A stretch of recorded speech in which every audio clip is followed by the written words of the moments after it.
Their 10th year, got a big win in Calgary practically last week. Feel-good story of the year, Jeremiah Masoli. But their number one QB, Drew Brown, is healthy and ready to go again tonight. Yeah, Drew Brown was injured 2 games ago versus Saskatchewan, but missed just 1 game. That was the start. We're just going to get right into it, people. He is QB1 here in Ottawa, and he's good to go tonight. Brown's last full game, he got the win 3 games ago when he threw for 325 yards. It wasn't the start and the return that Nathan Rourke was looking for last week, when he completed just 8 passes in 25 attempts versus a stingy Bomber defense.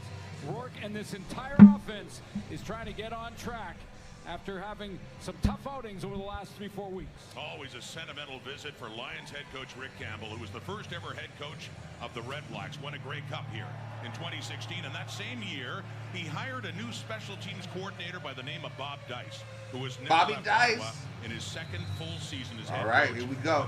All right, what's good, everybody? It's Coach Phil. Welcome to another watch along. We did the watch along last week, and since the game is not on CBS Sports Network, it's on CFL Plus. Hopefully they don't shut us down, and we're just gonna rock with it. We're gonna do our thing on this one right here. Hope everybody when you guys catch it live. 126. It was a rusty start, if you will, last week against Winnipeg. Yeah, his timing was off. He only had 1 practice with the number 1, so we probably should have tempered expectation a little bit. But he is the Nathan Rourke that we remember back 2 years ago when he led the Lions to a West final, lost to the Bombers in that one. But it was a whirlwind week last week. 1 day with the number 1s. I have a feeling it might be a little different tonight. Start number 2 this season for Rourke, and faking the handoff to William Stanback completes his first pass. That's Aiden Eberhardt. Starting out. Eberhardt gets it up to midfield, and a first down right out of the gate. 15-yard pickup by Aiden Eberhardt. Yeah, I think Keon Hatcher took the worst of trying to get a block out in front of Eberhardt, but he, again, taking his eyes downfield. Little play-action fake to Stanback, who had a big game last week, was really the only positive for the Lions offensively. And look at the hit that. What up, Red Flame? What's happening? See, we getting it together, baby. Territory right at the 54. Again, a play. Green screen's coming. It'll be here Monday. Lights will be here. We're gonna be back in motion like we never left, baby. But we're gonna watch this game right here, man. Who you got? This offense up front has always been led by Michael Cochier, and he's had a bad back, but according to his coach and the offensive coordinator, Jordan Maksimic, he is back and healthy again. I'm wondering why they haven't really used Couture. He's in the starting lineup now, but of the season, and was they got to use him more. On offense against the Bombers. He's such a nightmare on the matchup. Oh shit! Possession. He gets away from the pressure. Nathan Rourke takes off, and Rourke does get we need BC to lose. Second and short coming up. And then what the Ottawa defense. You know, I hate to say that, but BC got to lose for the Riders to stay number 1, I think. And then Winnipeg won. So I need y'all to win tomorrow, though. Looking back in the linebacking core, Frankie I need y'all to win. Is back for game 3, coming off the injury. Darius, that linebacking core, oh, that secondary is nice. Dandridge, Weber, Day, Lamont. Oh, God, that's a 6th secondary. Plays out of him. 2nd and 2 after the 8-yard pickup by Nathan Rourke on the ground, and faking to stand back and throw. Hey, there you go. Up, high pointing it and getting nice it throw. Is McInnes, already has 2 catches in this game. Come on, DeAndre, get together. DeAndre Lamont in coverage, but he brings it down for another BC first down. Real nice catch at the end of this play as Nathan Rourke's got a little bit of pressure up front in his face. That's Malden. He was with him. He got a little small push off, but got separation. I'll give it to him on that. McInnes got the separation he needed. Even if it was just for half a second or just even a full second, that's what you need. Completion, and once again using those fakes to William Stanback, play action early, and a gain of 20 for McInnes. Leads the way in the receiving core of the CFL. Once again, throwing to the right to the end zone. That a flag comes out. Elijah McGee with the hands up. Is he getting called for pass interference? Pass interference. Ottawa number 29. The foul occurred in the end zone. The ball placed at the 1-yard line. Automatic first down. Take a look at the one-on-one matchup between McGee and Alexander Hollins. Here they go, and you'll see the early contact. Little curl route coming back to the goal line. There's the push, then the ball goes by. So an impressive start. Penalty 8-2 in this one. And in is David Mackey, the fullback. Mac, get in there. Quarterback for a play in short yardage, and he has himself another Mackey. touchdown, number 4 in the season. And what a drive for Rourke and the BC Lions, moving right down the field, getting a penalty to set him up for Mackey, who has the opening touchdown. All right, they got the early start. Yeah, they like the short yardage, getting the big fullback in there and picking his spot off the left side.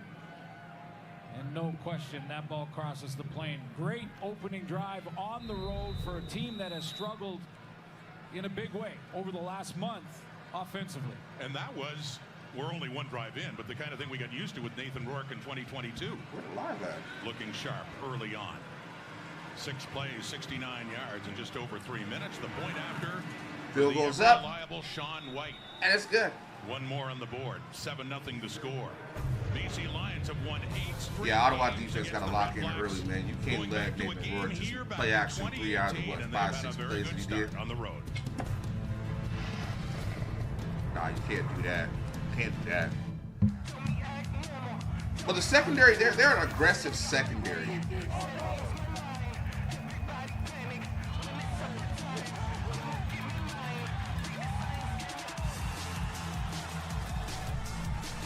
All right, there we go. Now we live. Step into the action Now I with can see the CFL chat. Game Now Zone. I can Play get down. games, win prizes, and connect with fans. I'm not gonna see across the the chat world. on my Join the ultimate CFL fan experience today my at screen, but it's better to do it from my GameZone.cfl.ca. phone. Commercial break.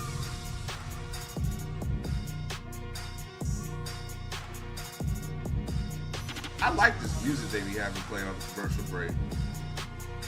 Nice little bass to it. So tell me, what did everybody think of the games the last 2 days, man? We had a good one. We'll watch that one at halftime. Montreal's tomorrow, but Winnipeg and Scamilton, and then obviously the game between the Riders and Toronto. Anybody have any thoughts on that one?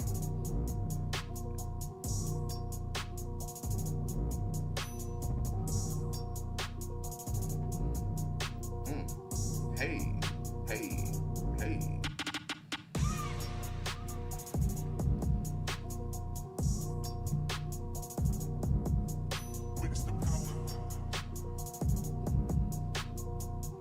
There it is. Hey. He's looking good to start out. I mean, they're making him move the pocket now. They're calling plays, work to his straight. I want to point out just the difference. They'll throw a couple runs in there. They'll be all right. The decisions and how quick they're being made by Nathan Rourke. That What up, throw Mark? was obviously designed quick throw, but that run was a decision. So was this. Negotiate the Great pocket, play. get it High in low. your hands, even if it's a little off. Receiver bails him out. 6 plays, 69 yards. Took 3 minutes off the clock. By comparison, last week against Winnipeg, they got a touchdown by Mackey right at the very end of the game. Other than that, just a field goal drive. So a better start already. Devontae Dedmon has it. Ottawa getting the ball for the first time in this game as Dedmon takes it up out of bounds, and Drew Brown, who missed last week in Calgary, and filling in I hope not. That's my only thing. I hope I don't get in trouble. Progressively gotten better with this Ottawa offense this season. Yeah, no hesitation there. I mean, it was a great story, and it was nice to see Jeremiah. Nah, Mark, I hope I don't get in trouble. I mean, if they shut it down, they shut it down. But hey, we're going to take a risk. We're going to do what we're going to do. Dice, he's QB1. He's our guy. We have a really strong quarterback room. We're real Drew Brown legacy game? But Drew Brown is our guy. Debatable. Reichwell Rock Armstead is the running back beside Brown. At a shotgun and first down, throwing right away. Looking deep. Right, and he's got Braylon Addison. A big play. Wow. Started Manny Rugamba in coverage on Addison, but he got behind, and Ottawa strikes quickly. Big play. If you're the third receiver to the wide side of the field, there's a good chance you're going to get locked up with the Sam linebacker. Ooh, got him. Manny Rugamba. It's a one-on-one, and Addison about a step and a half behind him. And how about the accuracy on the throw from Drew Brown? His first game back. Only missed one. Good throw. Good route concept. Oh, going to Hardy. Coming back is Hardy, who takes it inside the 25. Play to your playmakers. Get the ball in your playmakers' hands. On that play from Brown to Hardy, the Ottawa offense. Darius Blaydick was a last-second scratch, so they'll move Jacob Ruby into tackle in his spot. And when you talk about big games last week against Calgary, Rock Armstead. Got a couple of They had 100-yard Khalil games in there. now. Khalil be all over the place. Getting better. Armstead Game need to in have and 100. game out. He's been solid, one of the top running backs in the CFL this season. But Braylon Addison, how about him? He had the big catch to set up the winning field goal last week in Calgary, and dramatically with just seconds to go.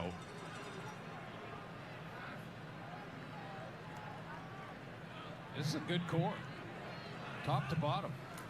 So inside the 25, there he is, Rock Armstead. Got him. As he heads right inside the 20. Second and 17. How about the BC Lions defense? About 7. Jonah About 6. Tavai will play up front for Pete Robertson. He's down and off the roster due to injury. They thought that Ben Haladic Oos is would on the start edge. at the middle linebacker spot, but it won't be Haladic. He had some issues in warm-up. He is RP. dressed, but Ace Ely will start Varga. there. And then the back end, the veteran, TJ Lee, a couple games coming off the 3 injury out of the list. 5. Had a nice pick Vets. last week versus Winnipeg.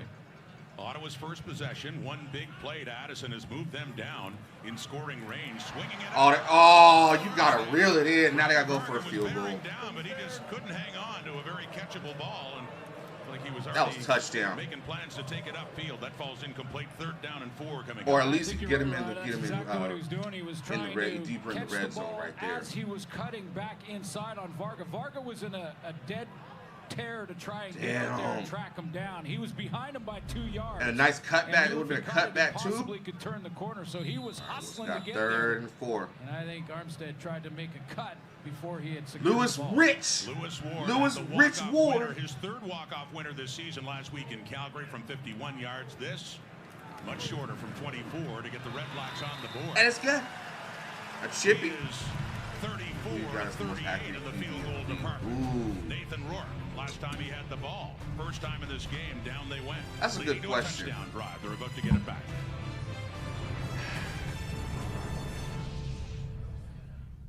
You gotta go. You gotta go. Well,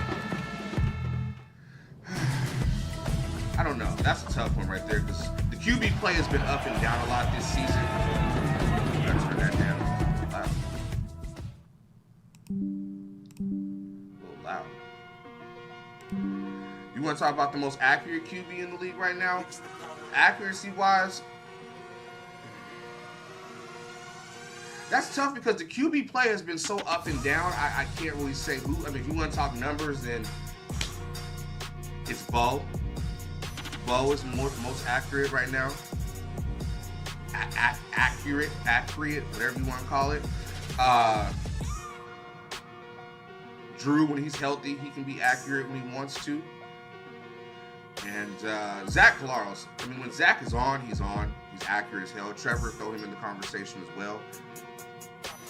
It's just about, I'm very big on consistency, so I need to see it a lot more. Cody Fajardo, now that he's more in, he's got the system under him and he's healthy. But that's my guys right there. But the most accurate right now is probably Bo. When he's not throwing interceptions. But there just hasn't been a lot of consistent QB play.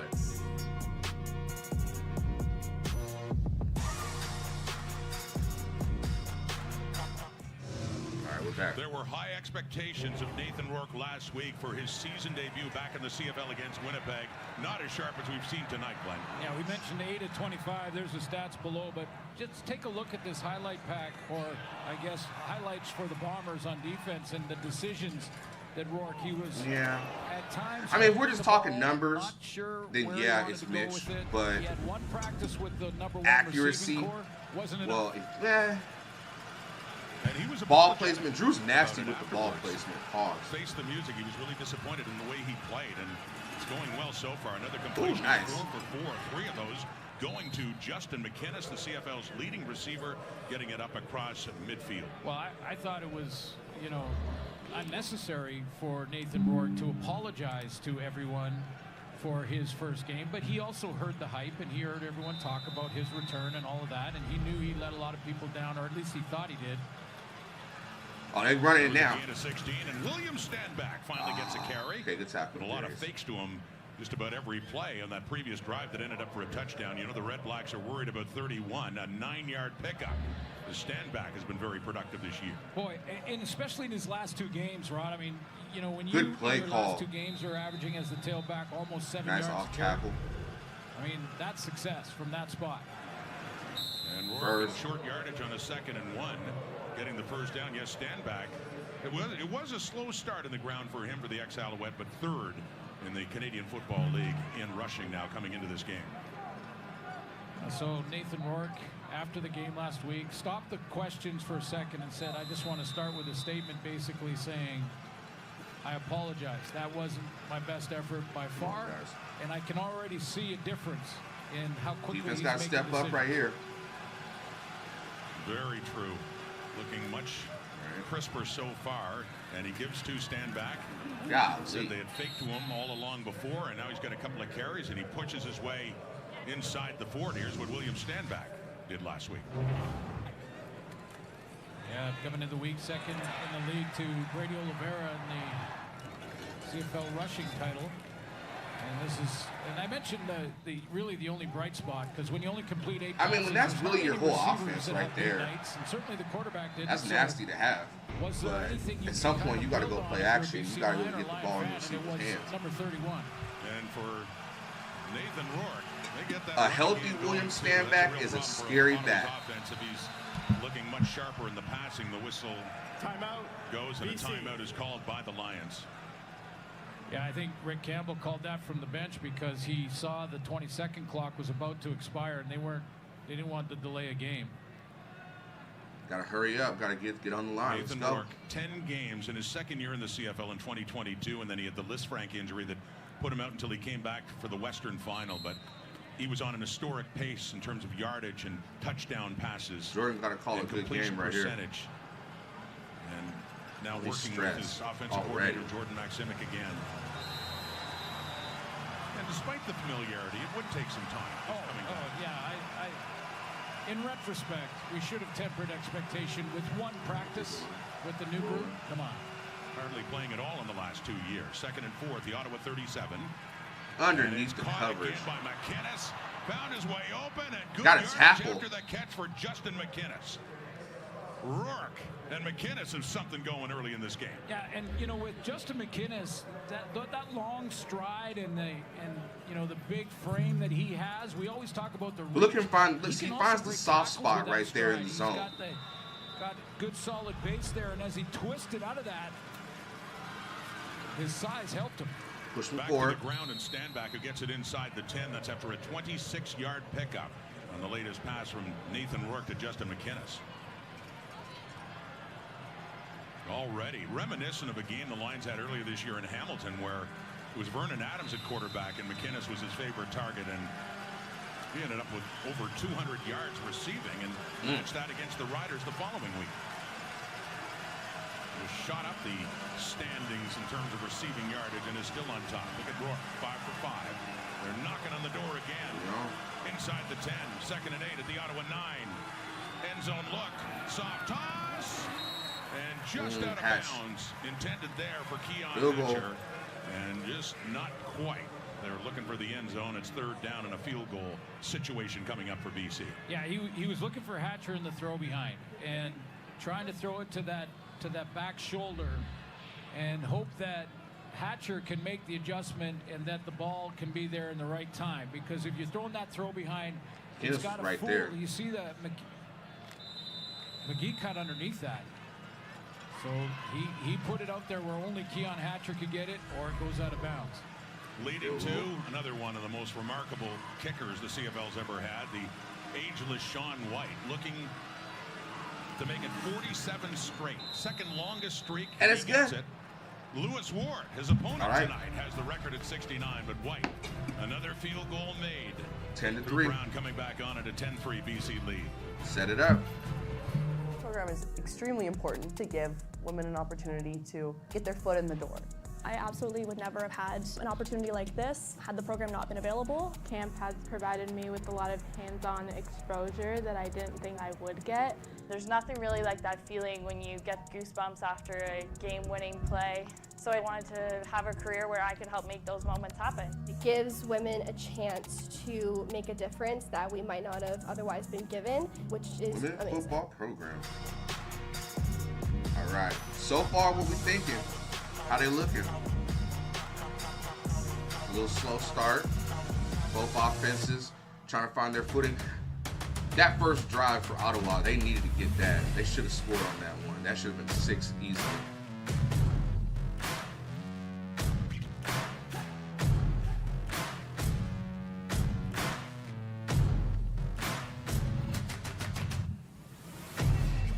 Gotta capitalize on it. Looks like it's going to be a great game. It's going to come down to who. If you don't want the ball, you do not want to have either kicker out there down the stretch. Especially when if you're up 1 or you're up 2, both kickers are accurate as fuck. It's going to come down to special teams. Field position, special teams.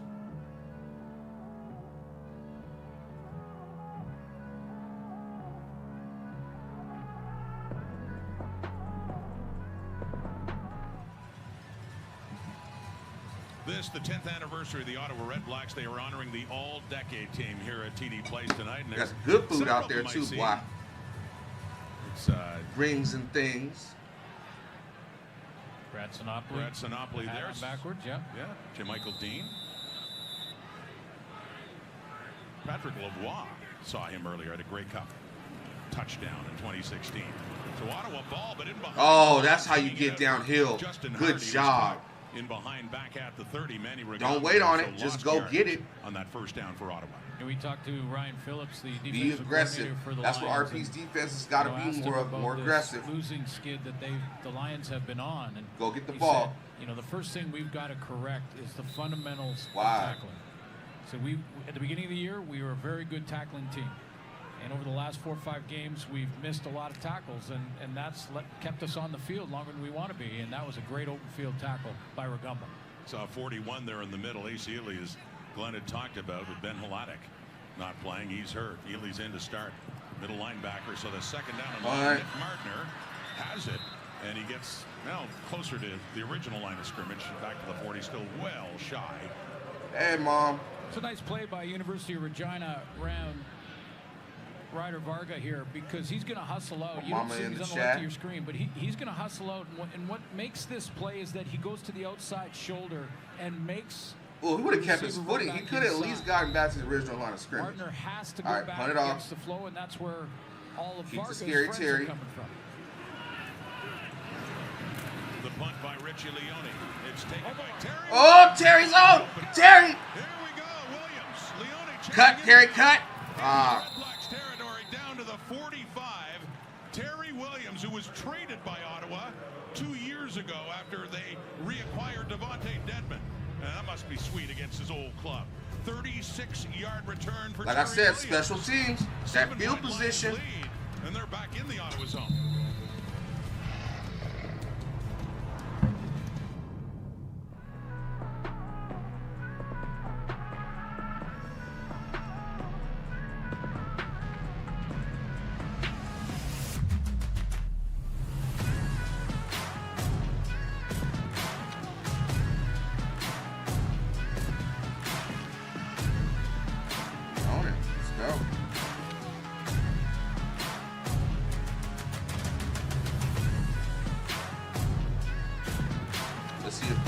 Capitalize on the field position,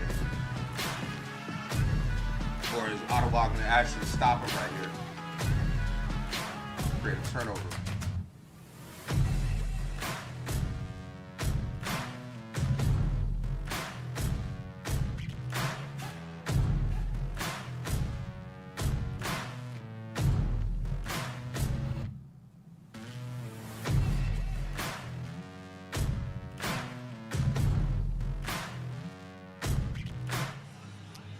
TD Place, Rod Smith, Glenn Suter, and pleased to be joined again by Claire Hanna, back from her Olympic assignment, doing a great calling beach volleyball. Claire. Well, thank you very much, Rod. Now let's focus a little bit on the CFL. And for the past year and a half, Nathan Rourke's focus and preparation has been very much behind the scenes as he's bounced around NFL teams trying to crack a roster. So last week, he told me when he was thrust into being the #1 guy, well, it was a big mental adjustment for him. All of a sudden, his actions had major weight. So it's a role he's been looking for, but it was tough to execute on just 3 days of prep. So this week, Rourke told me he was able to finally have a moment to breathe and recoup.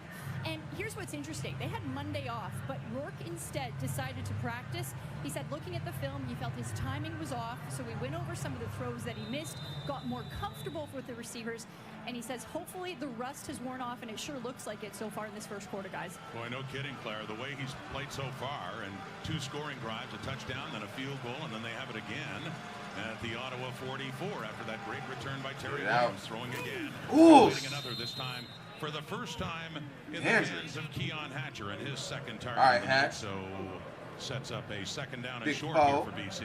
Yeah, I mean, offense is, you know, it's all about rhythm. It's all about timing and precision. You know, Keon Hatcher on that play had to make his break at 7 yards. That's what Nathan Rourke knew he was going to do, and threw that ball before he came out of the break. That's the difference, again, that we're seeing tonight that we saw in 2022. Nathan Rourke is 6 of 7, 98 Second yards one, okay. so far. Oh, boy. Oh, no. Push it back. Of it, up at the line, and the laundry flying all over the field right now. The referee, Tom Valesi. Procedure, BC number 65. 5-yard penalty, remains second down. Second and 6 now. Suk Chung, the right guard, is called for the procedure.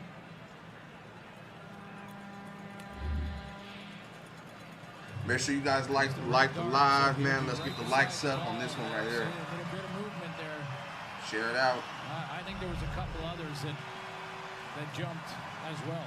On both sides. Once that's the difference. Now you got to go. A lot of momentum at the line of scrimmage. 2nd and 6 now with that penalty. So longer way to go. And Eberhard has it. And it's not even down to around the 36. So they pick up a few more yards. It's a 3rd and short, but it would be where they're spotting. It looks like about 2 yards for Rick Campbell. So he takes a look. Well, he's got his foot on the 35. So the ball's been placed on the 35. They just moved it up. So now it is a yard, and now it is short yardage. Short yardage situation. Yeah, Mackey's back out. Short yardage situation. Using the fullback as the short yardage quarterback. We've seen Hamilton do it with Antti Litre as well. And Nathan Rourke goes out to play wide receiver. First. At the top of your screen. Oh. He keeps it. Looks like he has enough. Had to get it to about the 34, and it looked like his momentum would carry him that way. The product of Western getting his chance in these short yardage situations has picked up. As mentioned, he got his 4th touchdown of the season tonight. He had one last week right at the end of the game in that loss to Winnipeg as well. I like the strategy when you have a fullback doing that can take the center snap, so you have to be able to do that, and that's an art in itself. But once he gets that down, I like the strategy for 2 reasons. One, he's a big, strong guy that can push the pile. The other is it takes a hit away from your starter. That was a big story with Vernon Adams in Toronto in week 1, all the hits he was taking, and they decided to make a change, and now they handle short yardage. Toss inside, not a good ball. Sweep in the Read that. Lorenzo Malden coming in, and nothing's happening for BC on that first down play. Yeah, this is a good defense, and you know they're going to try and figure out exactly what Nathan Rourke is trying to do, what Jordan Maximic's trying to do. They're going to continue to They read that. They had the edge set. And figure out exactly what the strategy is so that they can react, and that's just a good redirect by one of the top defensive linemen in the league.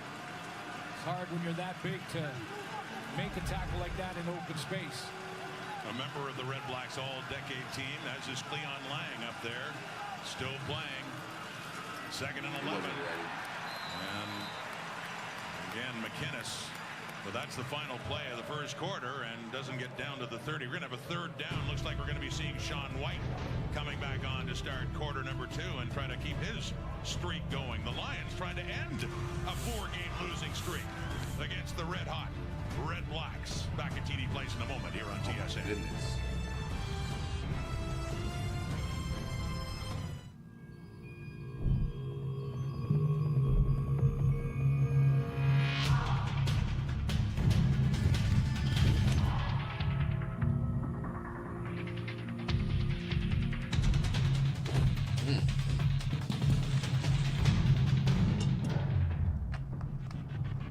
I like those shirts.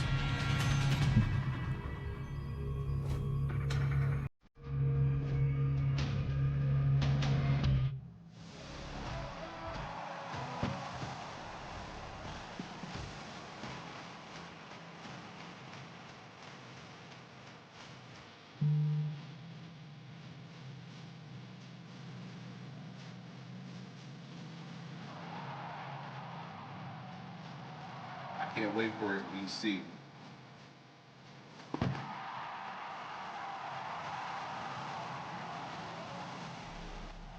Everyone has different backgrounds, and I think that is very important that all backgrounds get represented. Being somebody who represents diversity, I love to see it when we're giving those people opportunities and allowing them to grow. It's getting to know people who have different point of view about the game of football, but it's also coming with your own perspective, your own point of view, and then what you can bring. You get a lot of support, a lot of friendships, a lot of amazing memories. It's something that I would do 100 times over. Love it. First quarter stats in Ottawa. One of the big questions coming in, Glenn, was how would Nathan Rourke respond to a debut that he certainly wasn't happy with? They have to be a whole lot happier so far. Yeah, well, they're lining up for another field goal, so it'd be 13 points basically in the first quarter. He's completed 9 of 10 passes. That's 90% completion percentage, over 100 yards. Remember, last week, all game long, he only completed 8 throws. So he's already surpassed that in the first quarter in this one. You can see the timing is better. And it looks like, you know, it's a long game and it's just a couple of series there, but the timing looks like it's coming back. And once again, a possession has led to a scoring try. In this case, another field goal try. You know Sean White. So they switch ends to start the second quarter, and we're looking at about a 37-yard try for 38-year-old Sean White, who's just been timeless in this department with BC, with Montreal and Edmonton too. But this is to make it 48 straight. They already got the second longest in history behind Lewis Ward, and looking to get that much closer in this one. Oh, blocked! Blocked! The Red Blacks, Dedman takes it in the end zone, and they'll, well, it's no yards flag coming out on that too. But Sean White, 46 straight field goals made, and the Red Blacks block in his 47th attempt. Whoa. May have been Javon Santos-Knox. It looked like he timed his jump right there in the middle of your screen. Crash. Is it Santos-Knox to get his hand? He got up there. He got all that. His right hand on it. He did a little. No yards. BC. That penalty will be declined. 1 point is scored. Did a little LeBron James just rejection at the hoop there. Just got up with that right and okay. And all right. You just for a few seconds to knock that down. Great height and great timing too for Javon Santos-Knox to block the kick and end the streak for Sean White at 46. What a remarkable run for White. First time, first field goal try. Right, he hasn't back out there. Come up with 3 for BC this season. It goes well back into last year. Ottawa football, they declined the no yards for field position, so they gave up the point, but they get to start at the 40. Manny Rugamba in on that tackle. Yeah, Rugamba, what a great play by Rugamba. Watch him redirect here. He's coming on a blitz on Drew Brown right off the edge here, and he goes to Brown first and then redirects to make the tackle on Armstead. Watch this. Gives the ball away, so he redirects from the quarterback and catches Armstead That's from all behind. he did. That's great footwork. So they pick up 2. He's fired up. It's a 2nd and 8 now for Ottawa, trailing now 11-3. In there. Point difference. Oh, in the middle. Open is Addison. Second big catch he's had in this game. That one gets into the Lion zone down to about the BC 46 for Braylon Addison. You got to remember that Drew Brown, in a game this season against Edmonton, threw for 480 yards. I mean, he's put up some numbers now, and this is a great throw over the middle. That's a traffic area. You have to be precise or it's going the other direction. He put that right on the money. Gain of 22 yards. Faking the handoff, rolling out to the right. Oh, hell. Hey, Dominic! Dominic Rhymes, excuse me, with the flag coming out. Ex-BC Lion Dominic Rhymes with the football down near the goal line. Yeah, there's a flag down there, Rod, and this may be offensive pass interference. There was a slight push by Dominic Rhymes, but it looked like that's exactly when the flag came out. Offensive pass interference. Oh, that's weak. 10-yard penalty, remains first down. It's all right, Dominic, get yours. Really well played. You'll see a great look at it here. This is what they're calling the push. Yeah, that was that. He sold it. And Adrian Green, you know, if he puts his hand on him and doesn't push him backwards where you see the shoulders go back, he probably gets away with that. But that was just enough sorry, of a Bob. push to get a yard of separation. Sorry, Bobby. I think they got the call right. Yeah, I think they did too. OPI against Dominic Rhymes had some great years That's as a member of the Lions and going against his old team. That's for okay. the first Still time, got but what? The penalty negates that big First and game. 20. Run it. So back on the ground to Ryquell Armstead. They were starting back at midfield after that penalty. Still a long way to go here on second down. I need a haircut. Another good throw though by Drew Brown to put enough on it to get it out and past Adrian Doing what you know no good now. A couple of real nice throws from QB1 here in Ottawa. You're going to need another longer one too. They want to keep this drive going in a 2nd and 16 at the BC 52. 11-3. Got him. The Lions starting quickly. 3-man rush. They set up a screen. What's he calling that? Well, but that's not happening at all back at midfield as that's Ryder Varga getting the start. A weak side linebacker making the play. You know, this is again, this is the intended target. This is Justin Hardy out there, and he's going to just run this little screen. But watch inside out. Remember when Ryder Varga went outside because he was the first guy to the tackle? That turned the receiver back into his friends. This time he knew he was an inside-out tackler and was right there. Last time most time you want to just 37-yard punt return, but he is near the sideline. He cuts it back across the 20. But most of the time, what you want to do, you want to either blow it up. You want to find a way to blow up the screen, get through the block, and blow up the screen, or you want to be patient and not too patient, but you want to get in the lane. Beautiful night here in Ottawa. Red Blacks, first of 2 against BC. They'll meet again next week. That's back.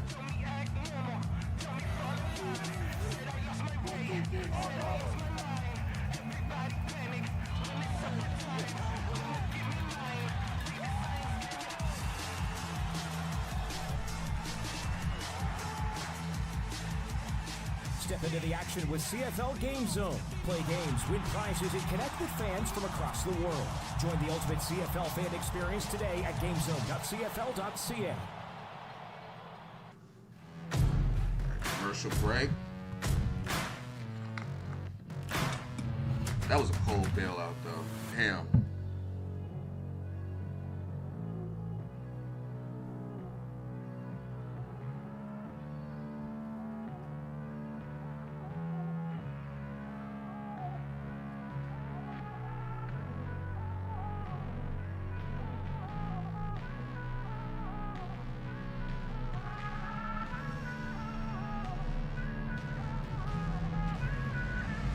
So far, BC's playing solid right now.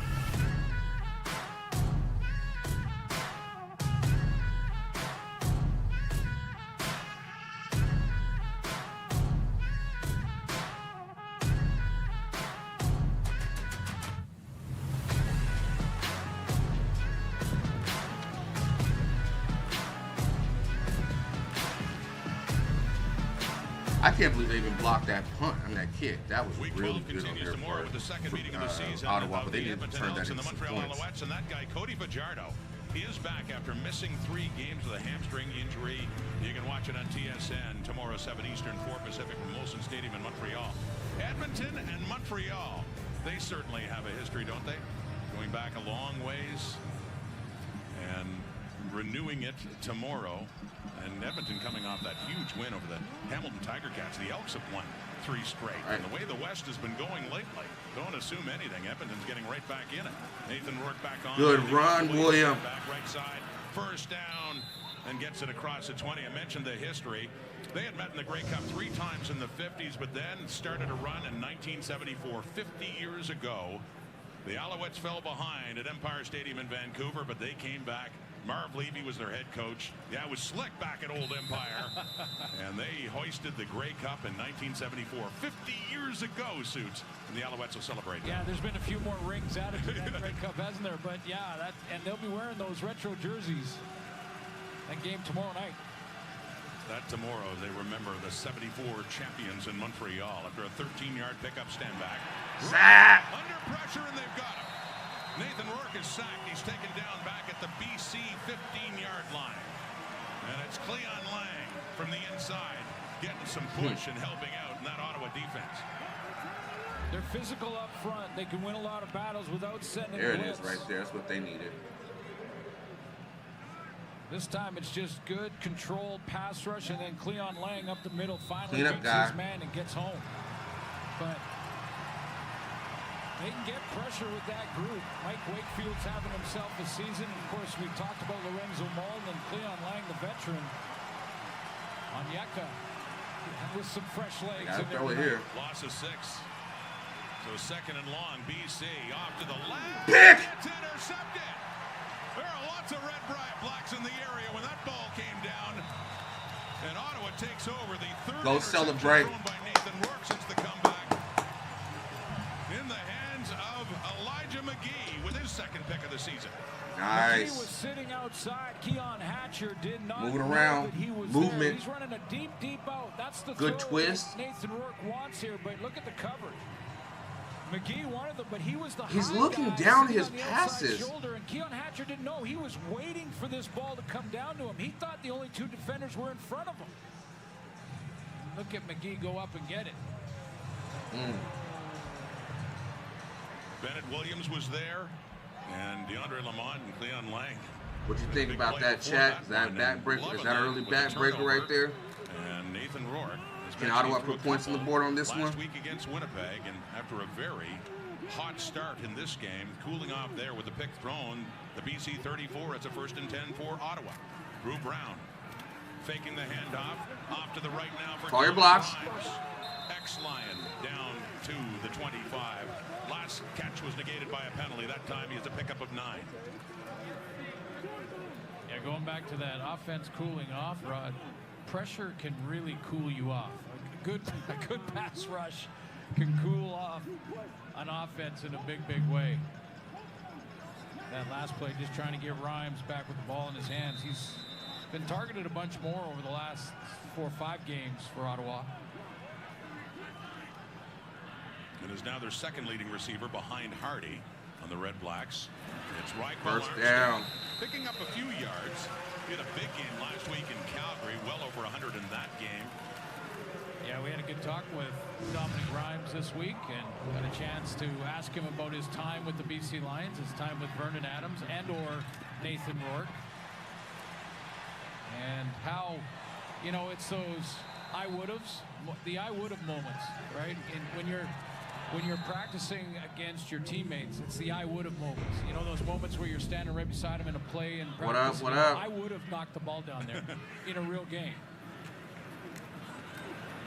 Oh no. End zone look for Brown. Gary! And is it picked up Oh. nearly by Gary Peters? Great coverage on Jalen Acklin. He went up, he had his hands on the ball, but just couldn't come back down with it to answer back for a BC pick. Yeah, this is a great matchup because it's 2 star players, and when you take a look at Gary Peters, one of the best lockdown corners in the league. He was locked in on the ball easily. Great coverage. Got to reel that in.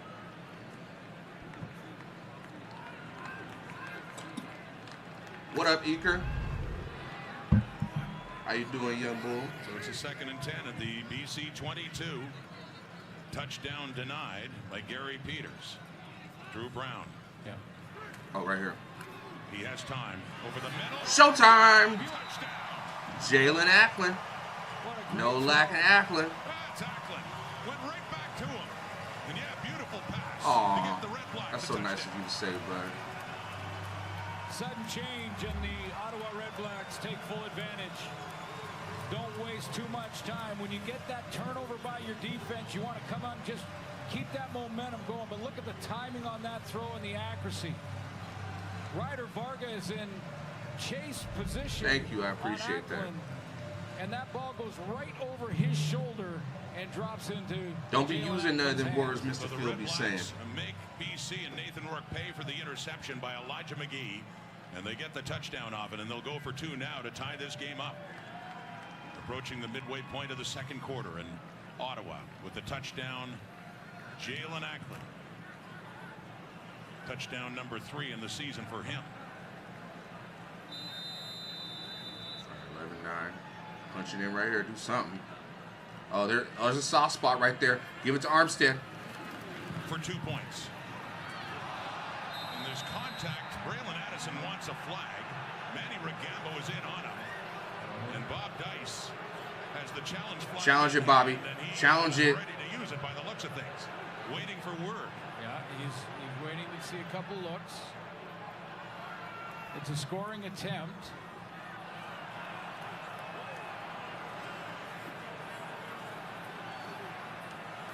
Challenge flag in his hand.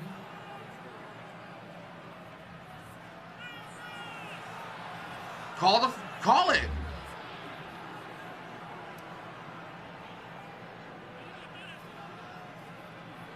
Yeah. When I saw it live, that there was a little bit early contact. I'm not sure if it was the same, that enough to push Braylon Addison sort of not. Well, there's a grab too on his left hip.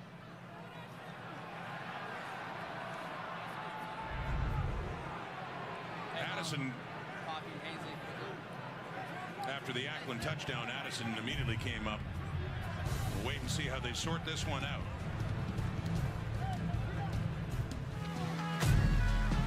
Wow.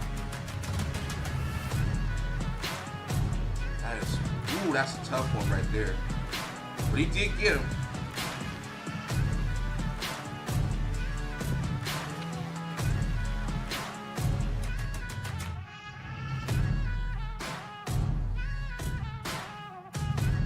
What y'all think? Was that a flag?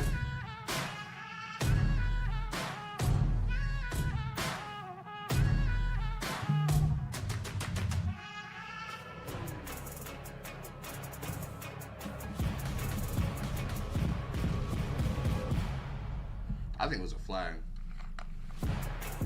Because the way he was just going at him, you can get your hand in there, but you can't grab him. If he's here, playing it and boom, right there, you can't make the contact.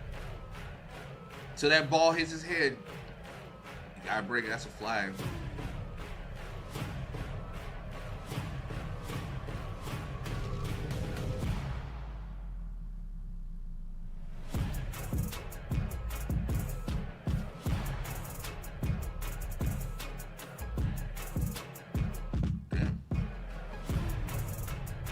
I've been good, bud. How's your summer been?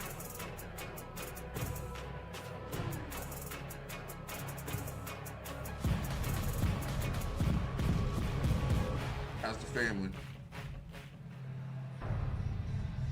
Let's go back to the touchdown. All right, we're back. First. Here's Acklin, and I want to show you how accurate the throw was from Drew Brown and how accurate it was, but also the timing of it. Varga gets into a chase here on Acklin. Now stop it right there. His back I mean, look at how to the tight ball he is, the and entire he has no time. idea that the ball's about to arrive, and so accurate, right over his shoulder.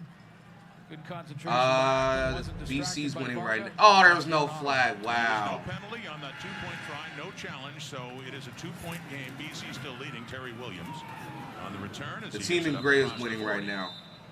Going down at the 44. Jalen Acklin started his career with Hamilton, 3rd season now as a member of the Ottawa Red Blacks. Got some big passes from his old Hamilton teammate Jeremiah Masoli last week in Calgary as well.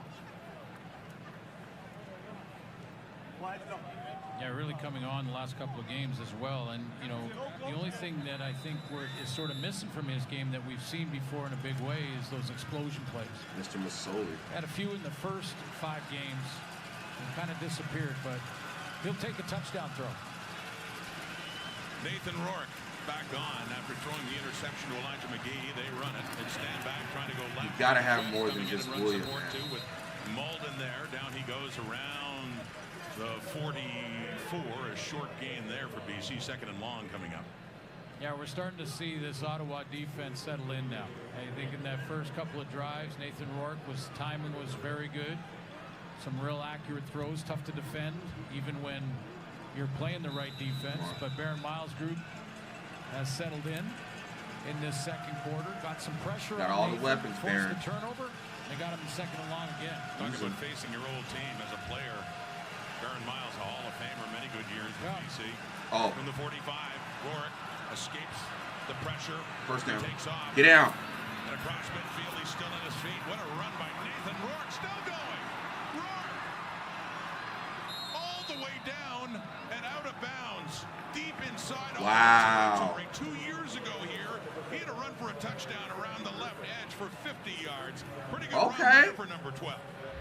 William Stanback gets the assist because he picks up the blitz, and that's the alley that Nathan Rourke can get away. He saw that blitz. DB blitz off the edge, right off the alley. Good, and the block. It's the way he blocked him.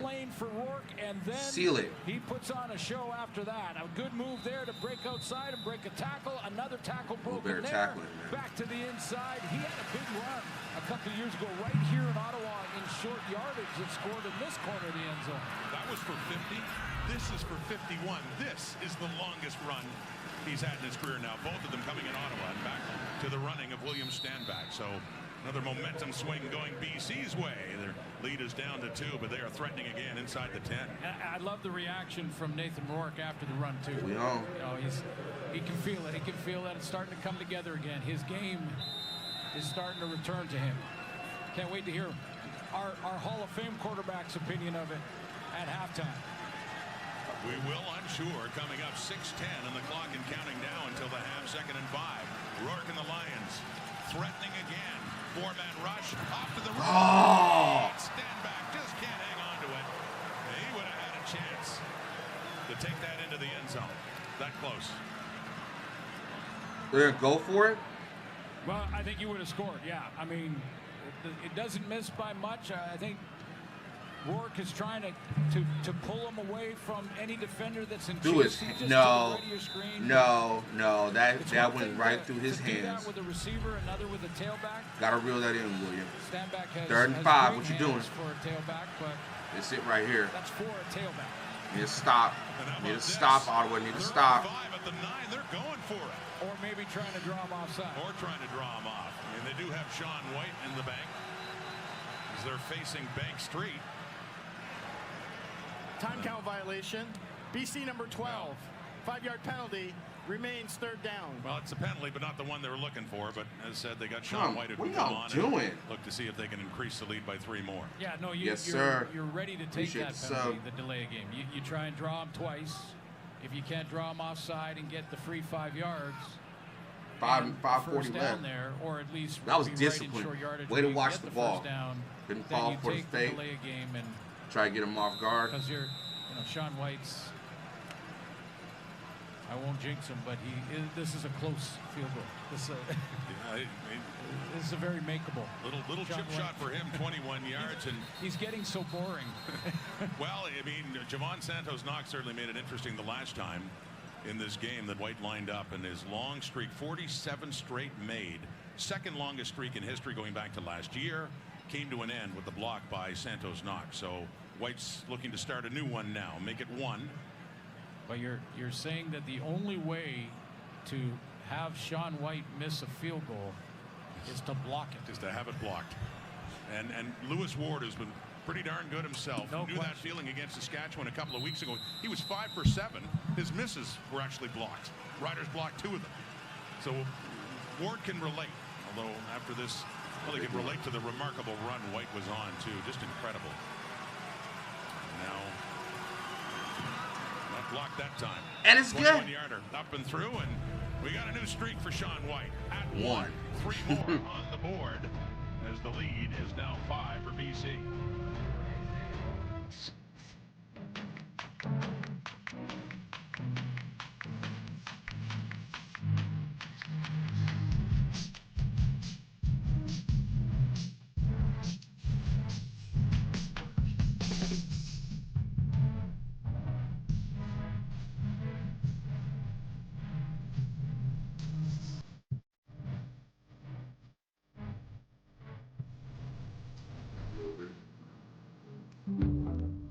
The Jonas Brothers at halftime.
It was hard not to feel good for Jeremiah Masoli last week in Calgary. Playing in his first game in over 400 days. Had the touchdown pass to Devontae Dedmon. First CFL win since 2019. More in the quarterback room for the Red Blacks now from Claire. Thanks very much, Rod. And when Jeremiah Masoli was brought into the Red Blacks, it was the expectation that he was going to be the #1 quarterback. But then he dealt with so many injuries and adversity. Many wondered if he'd ever play again. So when he led them to the win against the Stampeders last week, well, guys said it was magical in the tunnel. There were tears of joy. So how does this affect the offense now that Drew Brown, who just got... Turn your feet, oh, get going, get going. Oh, now that Drew Brown is back in the game. Well, here's the thing. This is the first time since 2018 with Trevor Harris that the Red Blacks feel really confident about their quarterback situation. Dominic Rhymes says you pray for times like this. Either one can come in and lead the team, and then they won't miss a heartbeat. But Dice says they have an outstanding situation now, and they're super excited about it. Thank you, Claire. That one, a big one to Braylon Addison's having a great No. Apologies to I said 2019. I meant 2021 with the Hamilton Tiger Cats the last time. And 999 days for Jeremiah Masoli getting the win last week in Calgary. Yeah, I don't think you know, if you're a fan of football in our country, you were cheering for Jeremiah there. And it was you know, emotional night for his teammates, as Claire mentioned. I went and talked to him on the field before the game and just congratulated him on the big comeback. And I'll tell you what, that quarterback room right now is solid, as she just said. With Dustin Crum there too, and he's been called into action so far this season. It's caught. There you go, Jalen. Jalen Acklin, another catch. He has the Red Blacks touchdown in this game. Picks up 12 more yards, gets it inside the 30.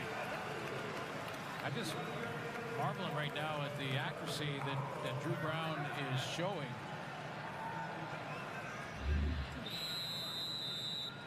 Quick recognition here against his own look and just hits his underneath route Acklin, but it's enough to get a new set of downs.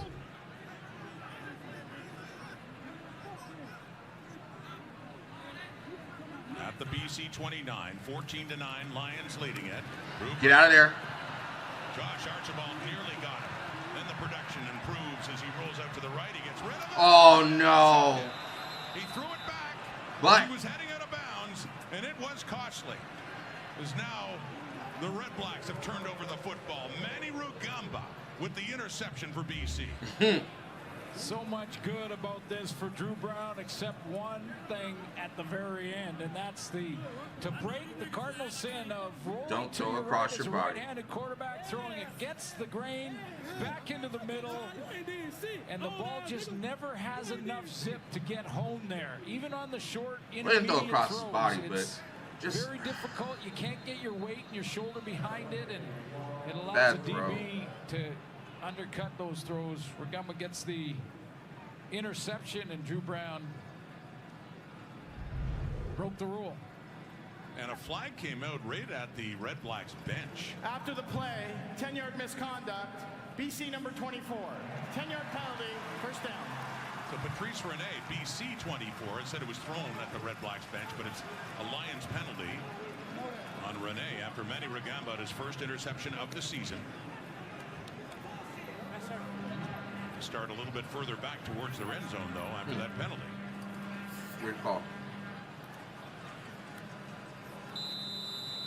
All right, now, under 4 minutes left. You probably get 2 plays in right now before the 3-minute warning, which are really bad. What you gonna do? Run it? Oh, never mind. Rourke to go to work, stepping up. Sitting on Lorenzo's, and I seem real impatient. Picture the equation. Defensive player of the year 2 years ago with a big play. Yeah, so good because of his speed. He can get up the field, get into his pass rush, a little bit of a bull rush, pushes the tackle back, and then redirects and sees Nathan Rourke escape down the middle, catches him from behind. That's a guy that weighs in at 260, 6'4". Got some speed too, that size. And Rourke does pick up a couple of yards. I despise the line of scrimmage. Now, why you despise their uniforms? At the BC 13, 4-man rush again. Intercepted! Go, Darius! Go! He said he was going to get me one. He said he was going to give me one. He got me one. Yes, sir. With just under 3 minutes to go, yes, pick. Yes, sir. Darius, new red-black defender. Yes, sir. Interception number 2 of the season.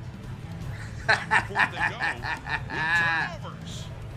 As Ottawa's defense gets another one. Now you got to put points on the board. Get your helmet, Drew. Snap it on and forget about it.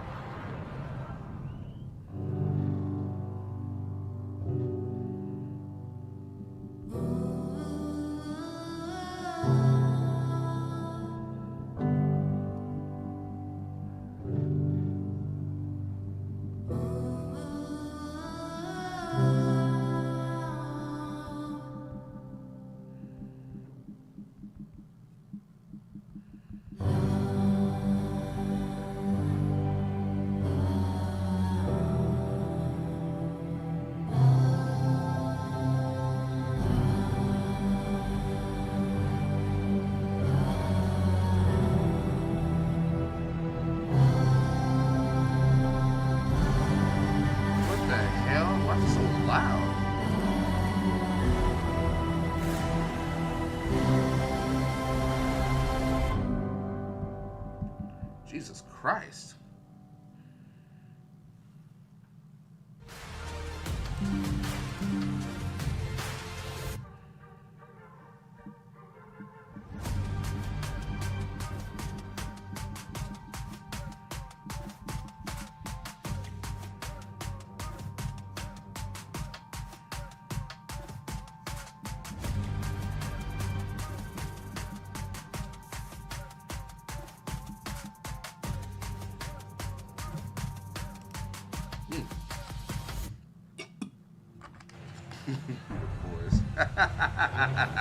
Well, we thought Nathan Rourke was intercepted again, but have another look at Darius. Oh! I don't think he caught that ball. That ball hit the turf.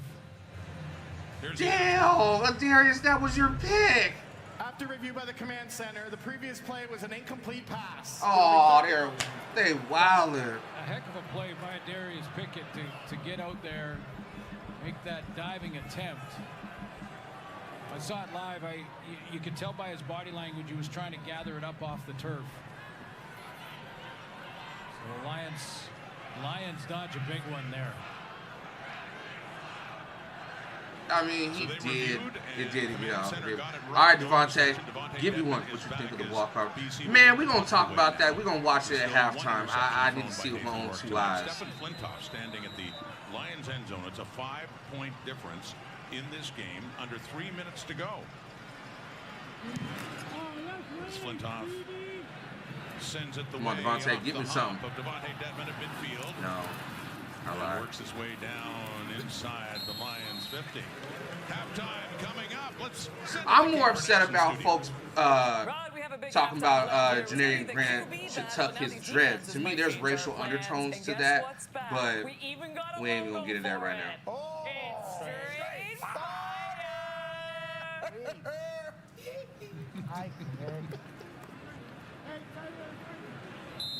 Can't miss straight fire. Kate in the panel coming up. That's 2:37 away. Last week in Edmonton, I was nominating a few plays, including a flag football one. Nice. I like it. Big catch by Hergy Mayala. So just making it difficult if they're not in straight fire. Just oh no! And it's recovered. We do have another turnover on the football is Ryder Varga off that fumble by Ryquell Armstead. So 2.5 what minutes the to go. Fuck? Azili makes the hit on Mom, I'm not Armstead. calming That's down. when the ball comes out, but it's always reviewed. What the every fuck is happening? So I know Ottawa fans will anxiously wait. Hold on to the damn ball. Any evidence that would, oh, Patricia, they got that one. Good shit. Good shit right there. Directly to the football, which is what you're taught. Tackle the football. If you do that, you have a chance of knocking it out of the ball carrier's hands. And alertly recovered by Ryder Varga, giving that credit to Ace Ely. And turnovers by the Ottawa offense in their last 2 plays. BC ball. BC lead by 5. Late first half. Nathan Rourke over to the right. Ooh. And it's caught to Eberhardt has it at a first down in the Ottawa zone down around the 41-yard line. And here come the Lions all of a sudden. See how Eberhardt just played that ball? It's going to come right into your living room here. His little half roll for Nathan Rourke, and he plays it at the back pedal. Not kind of running a route and breaking to the outside to the sideline. He actually turned around and backpedaled so he could catch it and then go get a couple of yak yards on his own for the first down. Hayden Eberhardt, second year out of Wyoming. Gets him down around the red-black 41. Still plenty of time here until halftime. Handing off to William Stanback, right side. Helmet comes off. He got to come out for a second. That one down, even though he's still on his feet. A greeting from Javon Santos-Knox there as he picks up about 4 or 5 yards for the Lions. Second down coming up here for BC.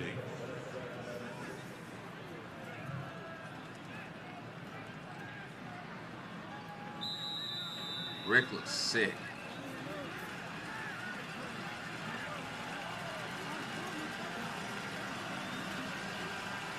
From the Ottawa 37. And Rourke completes There's a another nickel one and inside diamond the getting 30. field goal position. That's good for a first down. All right, Hatch. Hatcher with it. I'll tell you what, Nathan Rourke, after throwing that almost interception to Pickett, he didn't hesitate on this. Pickett was closing from inside out on this throw. He just spots Keon Hatcher and knifes it in there. But he's telegraphing his Number throws. 6 was. Just had a very close, almost interception, very similar play. Very close to getting that one before that was nullified. Well, that one looked like a bit, but it headed in. Still could have been caught by Alexander Hollins, and it falls incomplete just around inside the Ottawa 25. Yeah, it should have been caught. Tipped or not tipped. That hit him between the 1 and the 3.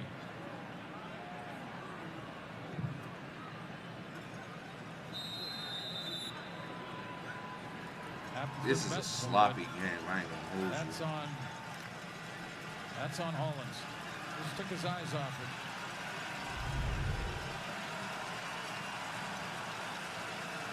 So 2nd and 10 now at the Ottawa 28. 1.5 minutes Got him. Halftime. Evading the rush. Ah! Away by Javon Santos-Knox. Having a game right now. Tonight.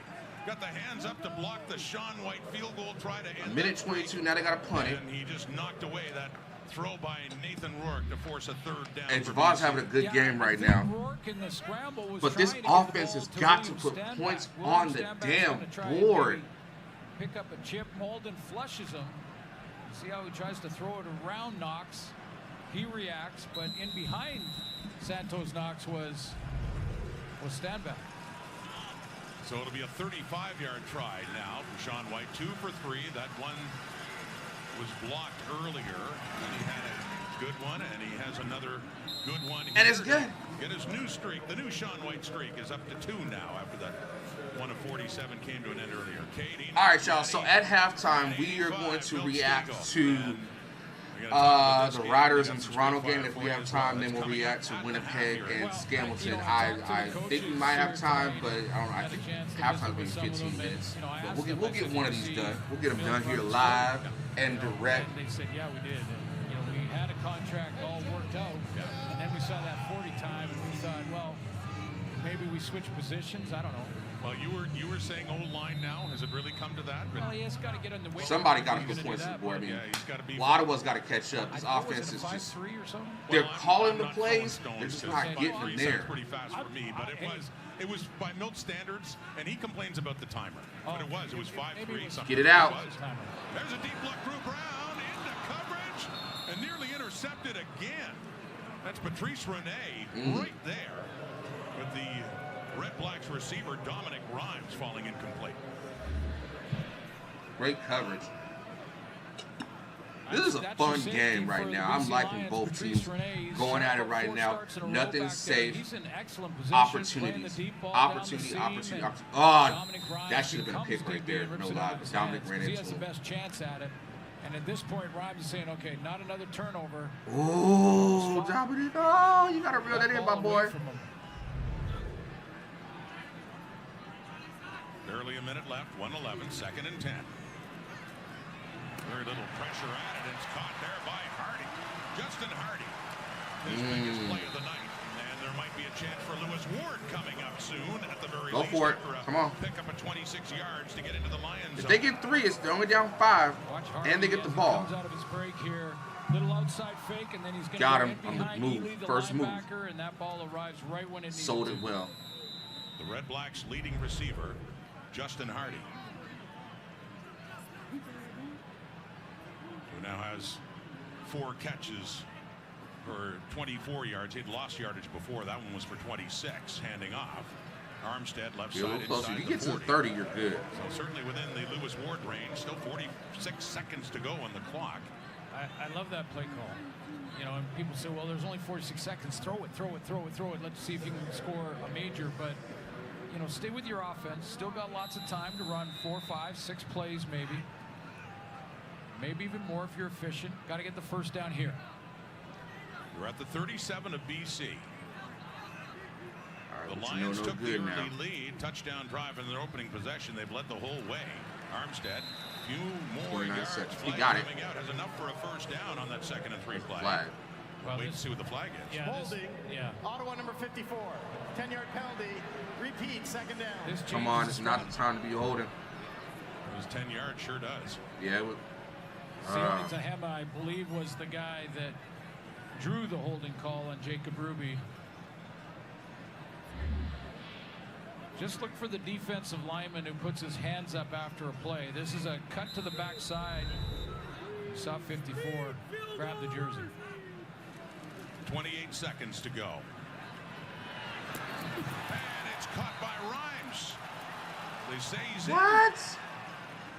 No catch. Dominic Rhymes caught the ball but couldn't get a foot down. TJ Lee got his 27th career interception last week versus the Winnipeg Blue Bombers. Real nice one, and he's close on this. He forces Drew Brown. He forces Drew Brown to put it to that outside shoulder because of his positioning, and Rhymes just couldn't get that toe inside. And so that was certainly a costly holding penalty, as it's going to make it harder for Lewis Ward back at the 54, where Richie Leone will put it down. His season high is 51. Lewis Rich did that twice, including the game winner last week in Calgary. down the middle, and we'll see you later. All right, cut to 5. No problem for him. An all-decade member in that red-black team, Lewis Ward. What a career, and still a young man. 17-12, 5-point difference again with BC continuing to lead. 18 seconds to go on the clock. But when you're in a groove, when you're feeling it, and these two kickers have been feeling it all season long, you can change your technique, change the trajectory of the ball when it leaves your foot. It's like being a golfer that's so tuned in, you can drive one into the wind and a low one. That's what he did on that kick. That kick was so low. I mean, you could almost just put your hands up for on the my line and team block who's it, not but playing you right need now, to we do that to lost get the Friday. distance. So in order for us to stay on top of the division, BC has to lose, but I do like losing BC. So I'm kind of neutral right now who I'm rooting for. Against Saskatchewan 2 weeks ago. So time running out. Nathan Rourke, Lions lead. Javon Catoy gets his first catch of this game. Pushed out there by Damon Webb with just 11 seconds to go. And BC still in their own zone. Not kneeling down to get to halftime and start over. 11 seconds. But a 15-yard throw puts Sean White into field goal position. Last week in Calgary, we talked a lot about Lewis Ward and Rene Paredes. And got to hurry, though.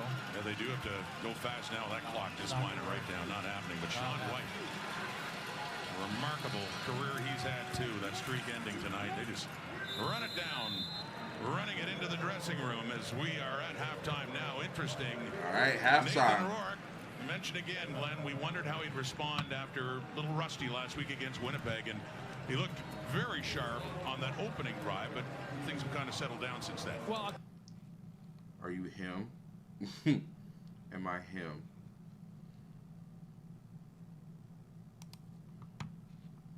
Let's see.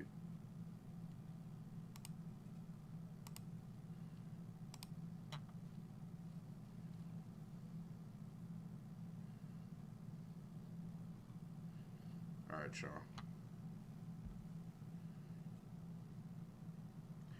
Am I him? If you gotta ask that question, Eker, then you must not know Mr. Phil very well.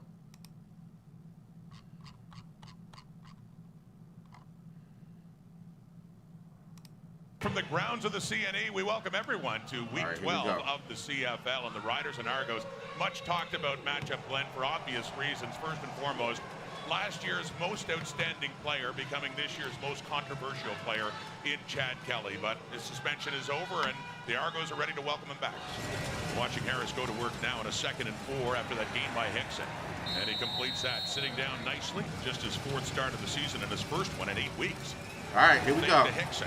And looking deep right. And hey now. To Dante Myers in just his 3rd game with the Riders, and in each of the first 2, he's at 101 yards receiving, and another big catch there for Myers. The controversial game that everybody is talking about, 46. even here in the States. It is Kian Schaefer-Baker. One of his kicks was returned for a touchdown on the miss by James Letcher. So, boy, they need this from him to feel good about it again, and he does pump it through. Brett Lothar. 3 on the board. All right. It's a 2nd and 10 from the Argo 40 as Kelly steps up. And he's throwing a deeper ball down the right, but it's at the Saskatchewan bench. So 2 and out that time for the Argos. And they're deeper at quarterback with the experience that Patterson's had. So Frankie Hickson. Oh, Hickson finds a way to keep his feet and keep bursting through. Zoom calls, a little chat with him a couple of days before the game. He's 6 for 7, as you saw. Quickly again, completing it to Myers. Oh, it's down your feet. Tripped up inside the 15. They got it down to the 13 and a 1st and 10. More heat coming. Good protection. End zone look and a touchdown. Saskatchewan Roughriders. Keyshawn Johnson. Keyshawn Johnson. And what an impressive drive being capped off right there with Harris in the green and white. Squinting that right eye now. 2nd and 11. After that loss of 1, Kelly got heat on him. He rolls out to his right. And he does get away. And nearly completes it, but it was a high toss for Mackay Polk. Step 1 or 2. Frankie Hickson. He hasn't lost a step. No, he hasn't. 1st and 10, though. Up near midfield. Trevor Harris with time. Deeper, and it's caught. It's a Joe. 43 yards away. And Lothar, so far, really atoning nicely after what happened last week at Mosaic. 2nd and long now. Nate from their 16. And with the heat coming, gets rid of it. Oh, he ripped it. It's intercepted. Deshaun Amos taking off for the end zone, and Emelis just gets him out of bounds before he can score. He already got a pick 6 last game 2 weeks ago against the Calgary Stampeders. Why are we throwing that? Nearly has another pick 6, but as it stands, he has set up the Argos nicely. So they're set up at the 1, though. 1st and goal.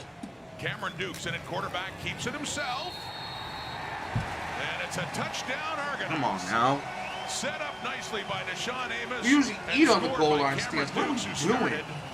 Most of the way this season with the Kelly suspension. And the Argos getting on the board with the help of their defense. He has 4 so far this season. He had 8 with Winnipeg. Corsack cautiously heading over a beautiful punt. Doesn't give Grant many options at all as he gets it out around the 33. Yeah, doesn't say a whole lot, but when he does, the rest of the team listens.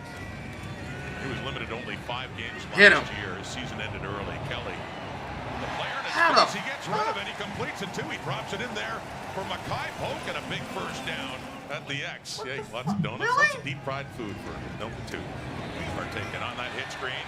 David Unger and turning it up inside. That was on a 1st down play too as they work it down a little bit closer now. Deontay McMahon in at running back. 2nd down. Kelly. More pressure coming. Hit his bitch ass. He takes off inside the 10 and down around the 5-yard line just on this 2nd down play. Handing off again. Kadeem Carey. No. Touchdown Argos.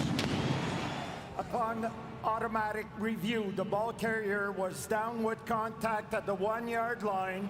The ball will be placed on the 1-yard line. I can live with that. So now Cameron Dukes is in. Left side now. Oh, this is close. Did he break the play? Yes, sir. They say no. Could this be a turnover on downs for Saskatchewan? Under a minute to go until halftime. Jameer. What a break this would be for the Riders, and what a big play But on CJ defense. crashing. They got Hit close. him They got right in the within a face, yard, though. and CJ Rivas comes up CJ? and stops Cameron Dukes. I think they'll look at that and say, okay, they got one. Yeah, they got one. They got it right. Harris throwing out of his end zone. Oh, and intercepted. Picked off again. Wow. So, Benji Franklin, well, he just takes it in. He was down, but 44 seconds left, and thanks to the Argo defense, they may not be done scoring in this first half. No question. Plays by CJ Rivas we've seen.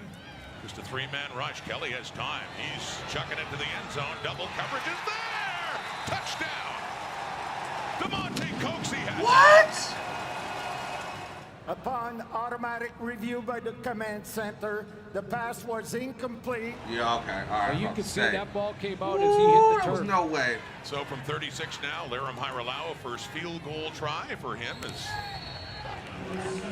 it sails on through. Got there and threw that, and then well after I left. Damn it. Harris flushed out of the pocket, decides to take off. And Hey, he does have a good run. This one, the 40-yard attempt. And this one starts heading left, but he tucks it in that left upright. So Lawther gets another one. 3 for 2nd and 4. Maybe Matthew should race Mill. There you go. Made for TV event, isn't it? With time, Kelly off to the right for the first down and gets it. That's a little bit easier to execute now in the second down, but they're chasing Kelly. Flushed out to the right. Brian Cox the closest. He gets rid of it. It's caught. DeMonte Coxie has it. That ball had been rocked. So down at the 10, it's a 1st and goal. Quickly down near the 1-yard line. It was carried. And didn't work out. End zone lock, We nearly need intercepted. that. My goodness, Deontay Williams could have snuffed that one out with a pick, and he knows it. That close in the end zone. Corsack standing in his end zone. It's a 6-point Rider lead. For those just hopping in right now, this is just a halftime little He's going reactions, to the right getting again. this rest of Making these games difficult out the for way. Grant, and another beautiful punt. They blow it as he had stepped out of bounds. They're just giving Grant no chance at all. The Argo 34, it's a 2nd and 10. Kelly in Toronto. He is holding like hell. And he's looking deep, and a flag is out just as he threw it. And it's caught. Big play as it coming back. 53 yards, their biggest on the night, as that penalty goes against the Riders. So here we go again, 1st and 10 at the 23. Little pitch back, flea flicker, end zone open! Yes, break it up. So close for Makai Polk as he waited for the ball to arrive from Kelly on that flea flicker. Well, Adam Corsack's been outstanding, keeping it away from Janarian Brandt, but there's Hiralawa. And that's what he's normally doing, a kicker, but called into duty to do the punting tonight. But he, once again, makes it, it's a 3-point game. Just as and they're being very careful with him. Put him on the 6. He missed a lot of action, but back and really effective last week. There it goes. 40 plus. Oh, shit. There comes Janarian Grant. Couldn't keep him on hold the whole time. A flag comes out. Corsack was the one trying to wrestle him down as he got away from that. But the biggest return in this game, and it belongs to Janarian Grant. A father figure to all the players he coached. Chad Kelly, it's caught. It's down inside the 5. My God. That's Tavares Daniel. So here we go again with the Argos. 2nd down and goal. Kelly keeps it. Hit him. Going back. Keeps on his feet, and he does not get into the end CJ. zone. And look who it is, CJ Rivas, again with a big defensive play. It's 3rd and goal now, Saskatchewan 1. And the Argos finally score a touchdown in these situations. Can he carry? No. They're pushing back. Didn't get there. They're not signaling touchdown. Could this be another turnover on downs? Spearheaded by Saskatchewan's defense near the goal line. The 3rd time in this game on a 3rd and goal, and the Argos end up with nothing. The Argos have certainly had their chances to score points and take the lead. Just haven't been able to do so, and they're going to have it in good position here at midfield for, that's Deontay McMahon after a 46-yard punt by Adam Corsack. The Argos have reason to think they should be well ahead in this game, but they're not. They're trailing. There's another quick one from Chad Kelly right at the 25 and a 1st and 10 for Chad Kelly. Taking the handoff, throwing it off to the right. Janarian Grant. He spins around and he makes something out of this. Now they need something to show for all this offense they've had in the second half. Liram Hajrullahu. And puts that one through. It's a Labor Day matchup in Regina. That one always in Winnipeg, the Banjo Bowl. September 7th. Here's Trevor Harris. Open receiver, too. There you go, Sam. Who keeps going? That's Samuel Amelis. Oh, no. The way he was tackled, good to see him get right back up and jawed. With Adam Korsak to put it down. Lother. And through it goes. Bottom line is he's 4 for 4, and the Riders lead again. 3 times denied. From the 37 and a 1st and 10. There's a deep look down the left. Coverage is there. Marquez, thank you for redeeming yourself. He has the funkiest for his second interception. It comes up. Another pick, another turnover for Saskatchewan. And topped off with a penalty as well for face masking. And that one goes Deontay McMahon's way inside the 25. McMahon. And up to the 30 and a little bit across. 2nd and 6, the 35. It's caught. It's a first down. It's David Unger in this game. 1:44 on the clock, and they need 15 to keep it going. Here we go. 3-man rush. The Riders drop back. Kelly looking for that first down. It's caught, and they do have it. Unger, the reliable receiver for the Argos in this drive, has the catch.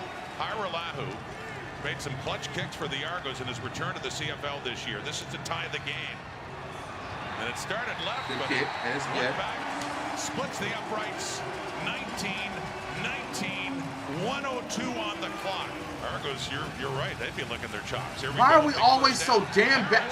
Oh, they got him. He barely stays out of the end zone. But as it stands, Harris did go down just outside the end zone. Ralph Hawley getting to Trevor Harris.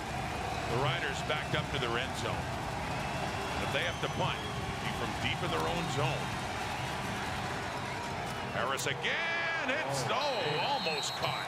Had a receiver in traffic, in a crowd there, so they will indeed have to punt from their end zone. Korsak very deep. Try and run it down. Well, they don't. 25 seconds. And Grant has it. They're in range. Get it down to the 36. Clock ticking down to 0. Final play for the walk-off Argo win. Hajrullahu heading left. Missed it. It heads out, but it's a single point, and it doesn't matter. He kicked it far enough, didn't get the field goal. Bro, how? But the Argos do get the win. And that was their first lead in this game. So, from what I understand about this rule, even if he kicks it out of bounds, they get a point.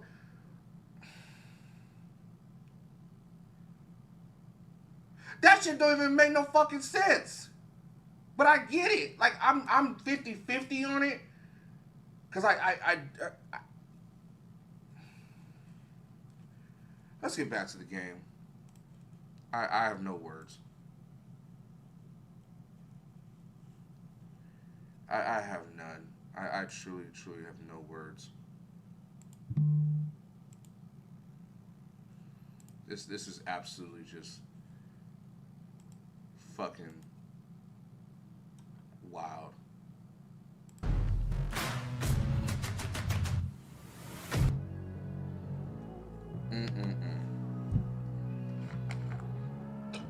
I guess since this is the halftime break, let's just talk about it. We didn't lose the game off of the Rouge. We lost because of terrible field position, and we didn't do shit with it. We didn't try to. We threw interceptions.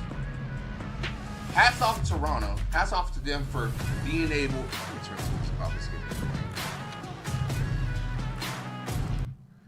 This is just my 2 cents on it. So it's frustrating to see the offense backed up so much in the end zone. I'm gonna watch the full game back later on, but for right now, all I can say is that's just ridiculous. That get down.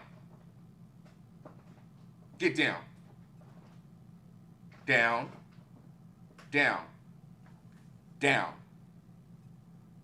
I'm talking to a cat like it's going to really talk back to me. Terrible field position. Constantly backed up in the end zone. Threw a couple interceptions. The defense is out there forever. What's the point of having? Yeah, we got even the defense was getting drug up and down the field. At what point do we as an offense? At what point does the offense create ways to move the ball down the field? At what point does the offense run the ball? I didn't think I saw them run a couple times. That's it. So when I watch it back, I'll be able to give a full opinion. Now on to the Rouge thing. I'm 50-50 on it because I understand it's the Canadian way. It's how the game is played. I'm not one of those people that wants to Americanize the way the game is played. I think that's fucking stupid. And all these people that don't watch the Canadian Football League on a routine basis try to say that it's fucking dumb. It's not dumb. It's the way the game is played. We lost the game off of just the offense not getting any points on the board consistently, and it seems to be a running thing. Unless you're like Montreal, or you're Montreal in general, your offense is inconsistent at times. So, all right, we're back. We can't catch a damn break right now, and now we're going into Labor Day. And I'm sure both would like to eliminate the turnover. What's that? Red Blacks 5, 6 games now. One game in 6 games. Standing by now with Claire. Jesus. Jalen, you put 6 on the board when you got that touchdown. Just how close was that pass there from Drew Brown? No, it was close. I thought the linebacker was going to get to it, but Drew made a perfectly placed ball, and it was a pretty easy touchdown for us. Now, you guys are perfect at home. You're down by 5. How do you tighten things up in the second half? Yeah, we just got to cut down the turnovers, execute, and see where the game takes us. But we got to quit hurting ourselves. Thank you. Yeah, thank you.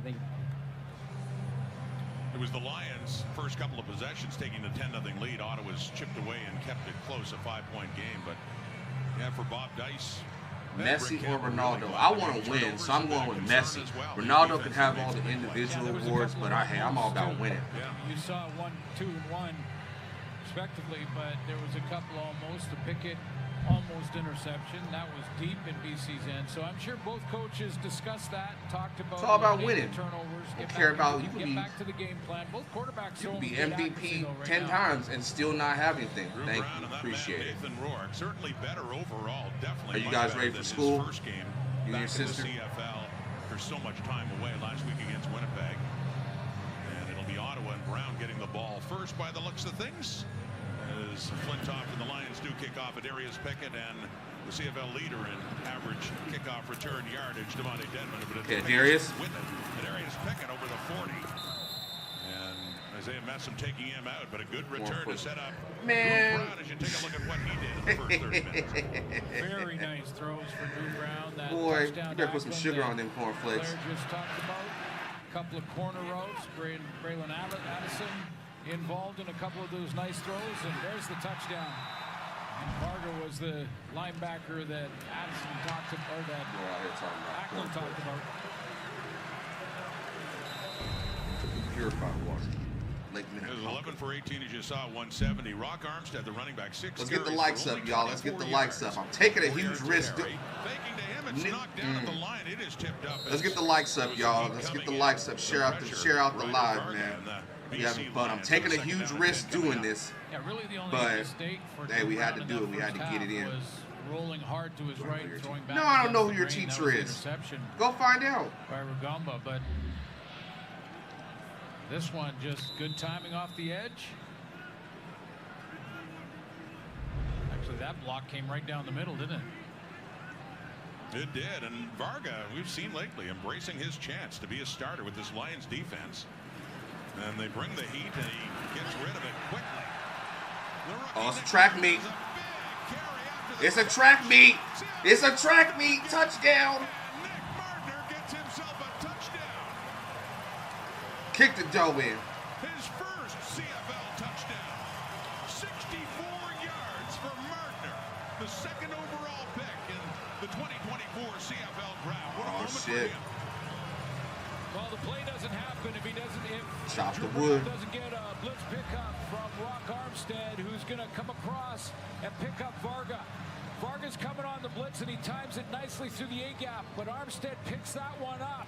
He gives Drew Brown a chance to have a bit of a throwing lane, and it's the second hot route off the blitz that he gets it to in Martner, and he just does the rest by himself. All he had to there do it is. Really one guy missed. That was the guy trying to make the tackle at the point of attack. That's what they needed, but they got to keep doing it. BC's defense, and Martner broke free there. Give him the hammer. Got his first CFL touchdown.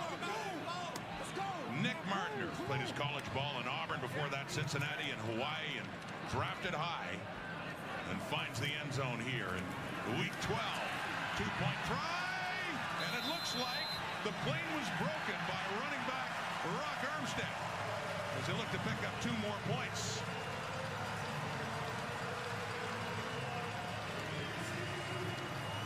All right, Bobby Dice got them boys rolling out at halftime.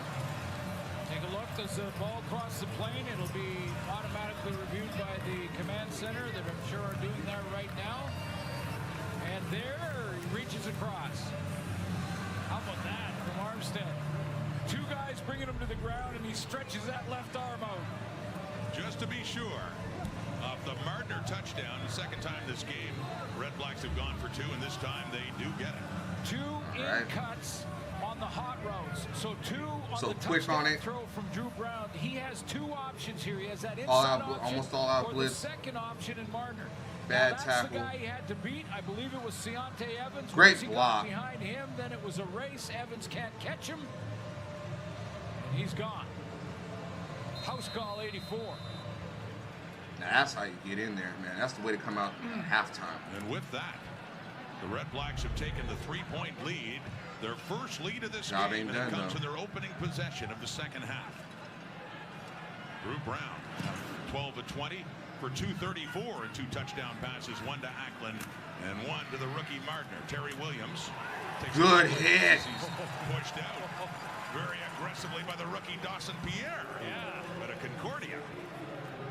Good special teams work there. Dawson, yeah, that's my little hobby right there. Yes, sir. Ottawa bench. The little hobby. More fun when you're on the cover team and you're trying to work your way into the starting lineup. Yeah, Offense or defense, I see you, make boy. plays like this. And that's a nice hit. Throws Williams out of bounds. Talk It's your right in shit, front of all Dawson. his teammates. They get a great look at it. Boom, right there. I like it. Unit fires up another. Dawson. Yes, sir. I needed my little hobby get out there and do his thing. Making his mark. BC 39 now. Nathan Rourke first down. Got him. Oh, get it! Yes! Just as he was trying to get rid of it, Kenny Onyeka comes up with it. Got another turnover. Ottawa football as they go. Oh, they rolling right now, baby. Oh, shit. And before he could even look to throw, that thing came out. It's Ottawa football.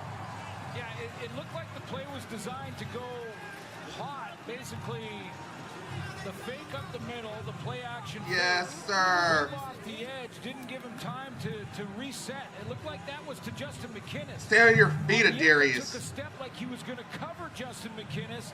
That made Nathan Rourke Active pull the ball hands, down though. again, or at least get in the throwing lane, and then Webb catches him from behind. Now they're going to review it whether he was moving forward or not. He wasn't. Every turnover is reviewed.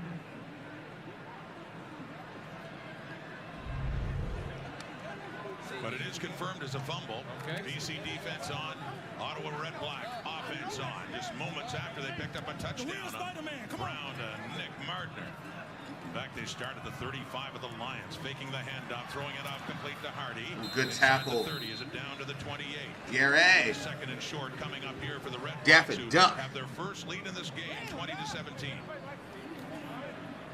Chance to add to it, and boy, do they have momentum on their side right now to start this second half. I mean, you put a great drive together, nice throw for the touchdown, throw and run, I should say, for the touchdown. And now a chance to add to that score. Mark it at the 29 as 2nd and 4, Ottawa. With time, Brown. Ooh. Lots of space ahead. He can walk into the end zone. Jalen Ackland has his second touchdown of the night. Jalen Wiley. Easy in a 29-yard catch and run. And with a span of just a few plays, the Wow. And they're taking advantage of sudden change. Jalen. When your defense gets a turnover and your offense steps on the field. Across the middle. Makes the opposition pay for that turnover. That's a damn twice shame. It's happened in the game. Come on now. Nathan Rourke with a No turnover, lack in Ackland. and Drew Brown puts it in the end zone. Huge momentum swing for the home side. The Ottawa Red Blacks looking to stay unbeaten at home this BC season. is challenging for offensive pass interference. We'll review the play. What? There is a challenge announced by the referee, Tom Valesi. Challenged by Rick Campbell, thinking there was offensive pass interference by the Red Blacks.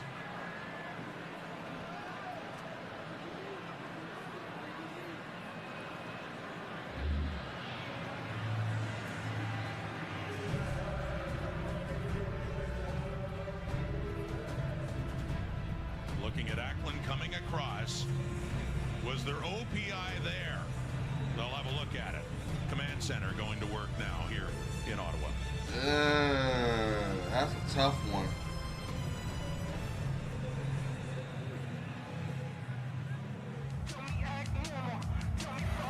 What y'all think? Comment down below what you guys think. Was that a pick play? Or was that an unnecessary block?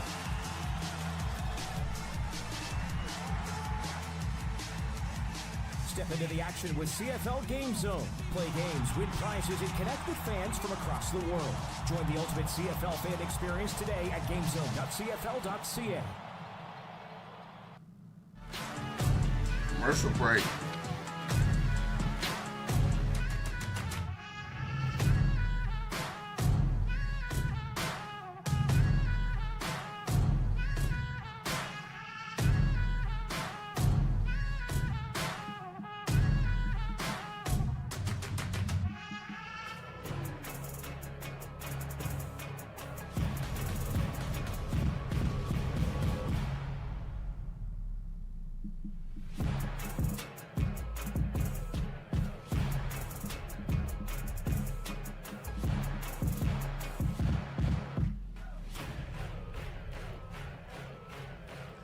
Oh, Lord.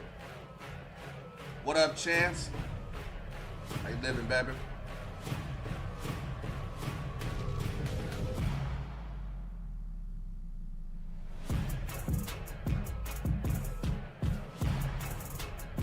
Come on, hurry up, hurry up. Here's Ackland on the crosser. From the other side, watch Nick Marner. 84. Yeah, you can't do that. After review by the command center, we have offensive pass interference. Ottawa number 84. Oh, The wow. 10-yard penalty. Second down repeated.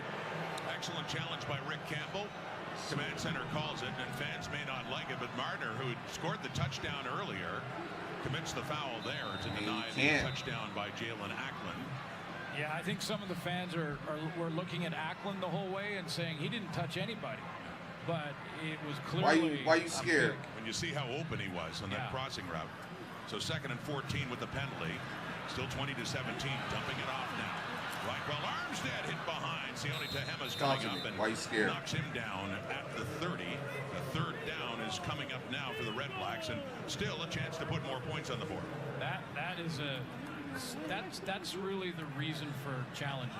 I mean, that was an outstanding challenge by Rick Campbell to see that away from the ball carrier or his spotters anyway seeing it. Marner went out of his way. He took 2-3 steps inside to cut off Gary Peters.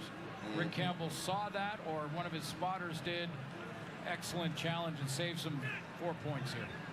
Lewis Ward 2 for 2. Coming up from the 36 off the right upright for Ward. Terry Williams running around with it now and thought about taking it up, and instead he goes down. So just 1 point on the board for the Red Blacks on the first miss of the night for Lewis Ward. To his right. That's not what you needed right there. The upright. 6 points difference with that challenge. Okay.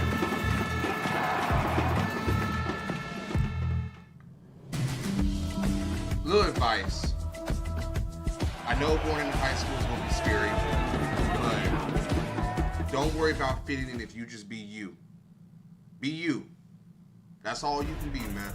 People they either gonna fuck with you because you, or they ain't gonna fuck with you because they're intimidated by who you are. You feel what I'm saying? So just go in there, be yourself, focus on your schoolwork. If you're gonna play sports, man. Don't focus on them gals, not yet. Just do you. And if you just do you, everything will work out of itself, man. Don't worry about it. Everybody try to fit in high school, man. That's the one thing you don't want to do. Don't try. Just be you. You is more than enough. Plain and simple. Don't go in there trying to be the big man on campus. Don't try going in there thinking, you know, I gotta knock somebody out and that alpha, that beta alpha bullshit, man. Just do you. Nothing else. You don't learn nothing else from Coach Phil. Be you. Who can be a better you than you? Plain and simple.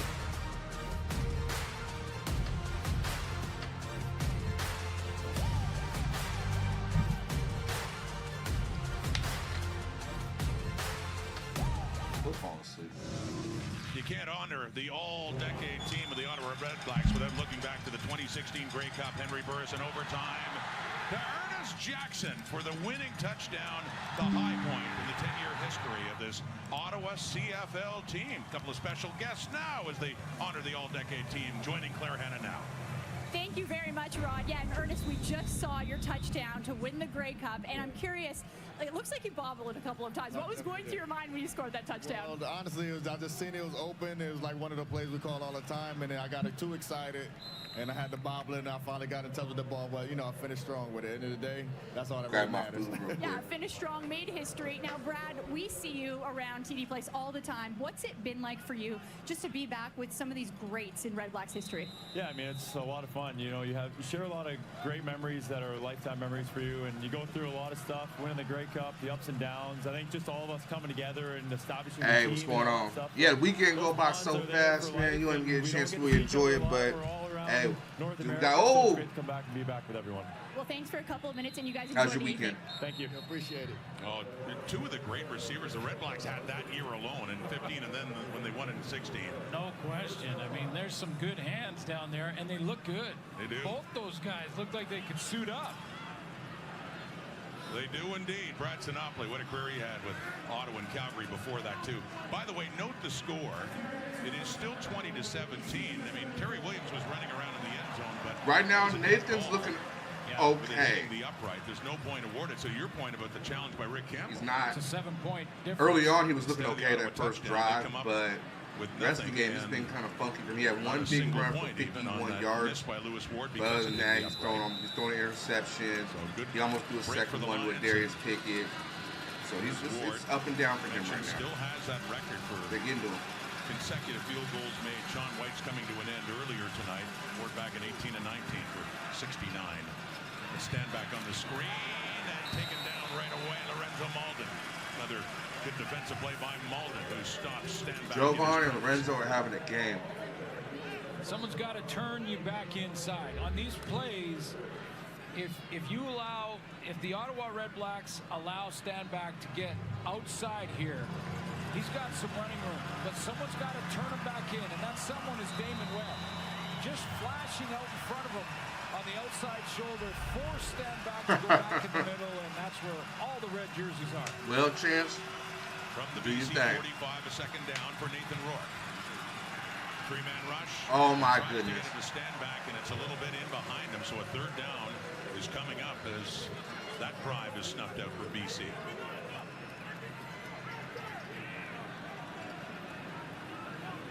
Our reactions to the game here on live, we lost that game because the offense couldn't put points on the board. It ain't just because of the Rouge. Or whatever, the single point, whatever you want to call it. Dedman back received his punt by Stephen Flintoff. Nah, our offense just couldn't do much. Ottawa with the big plays of the half so far, and now that 3-point lead. We lost the field position battle so many times, being backed up in the end zone. Oh, wow. Football to Gordon. gorgeous night, as it turns out, here in the nation's capital by the Rideau Canal, TD Place in Ottawa. The program is extremely important to give women an opportunity to get their foot in the door. I absolutely would never have had an opportunity like this had the program not been available. Camp has provided me with a lot of hands-on exposure that I didn't think I would get. I'm gonna watch the There's full nothing game really like after that I watch feeling this. I'm when gonna watch you it get later on goosebumps tonight. after a game-winning and play. break down So the I film wanted of that. to have a career where I could help make those moments happen. It gives women a chance to make a difference that we might not have otherwise been given, which is amazing.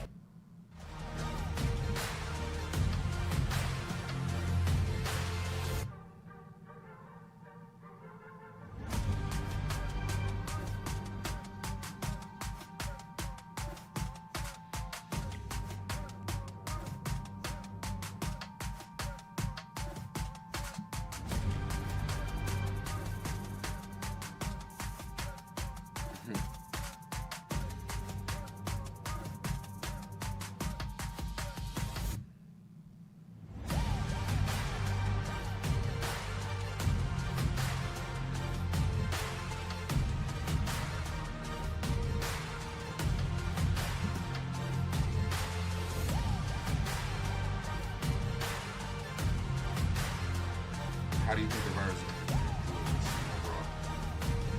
are? Ooh, that's a good question. Riders, defensively, we're solid. We have our moments where we have errors, but offensively, there's room for improvement. I think defense has carried us and put us in situations where we can succeed, but the offense has got to step up.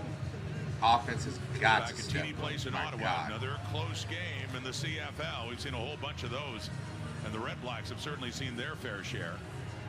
Came down to a field goal by Lewis Ward right at the end of the game in Calgary to come up with the win there.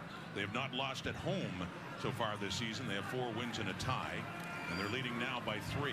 Third quarter, Drew Brown throwing to the Hey, Justin. Nicely as Justin Hardy's got the catch up at the Ottawa 50.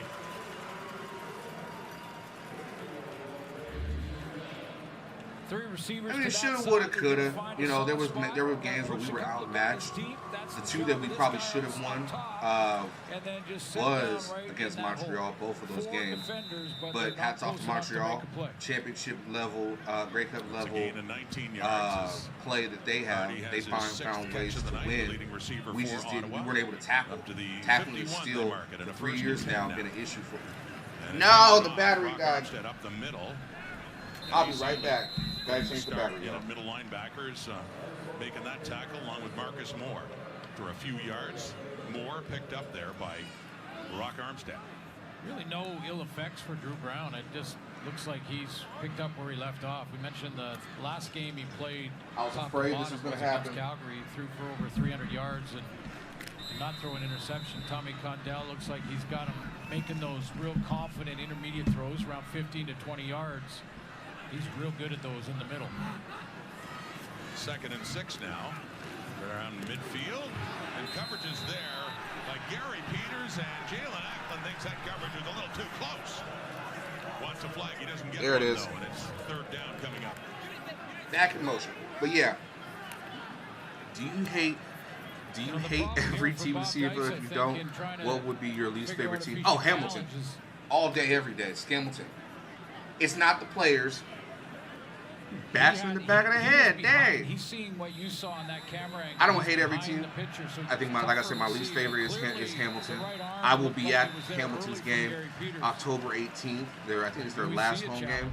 I just don't like the delusion from certain fans.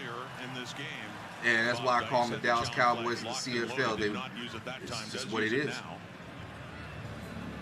Saying that Gary Peters interfered with Jalen Ackland. Now, we've talked about it in the last couple of weeks, how the command center has decided to be a lot more vigilant about overturning calls.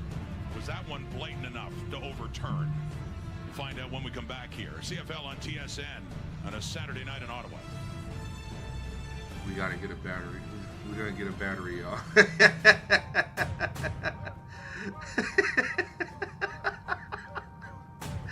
Bro, I be going through batteries left and right. It's ridiculous. And the funny thing is, I have one of those the batteries that you can just plug in and then like it's on a cord so it doesn't die. Well, I can't find it. You know, I moved, so I was like, where's the cord? Where's the cord? And I think I did find it, and it was just too much. I was too lazy to put it together. It's somewhere around here. I don't know, but I'm gonna find it. We go get a battery, y'all. That's funny. That's funny. I'm sorry, that's funny.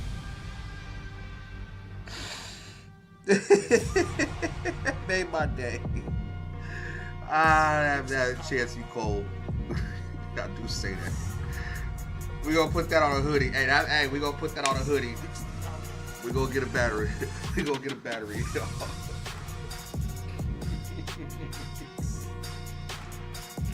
That's funny. I got the Deron Carter catch again. Sorry, I pumped that up today. Oh, I forgot I had it.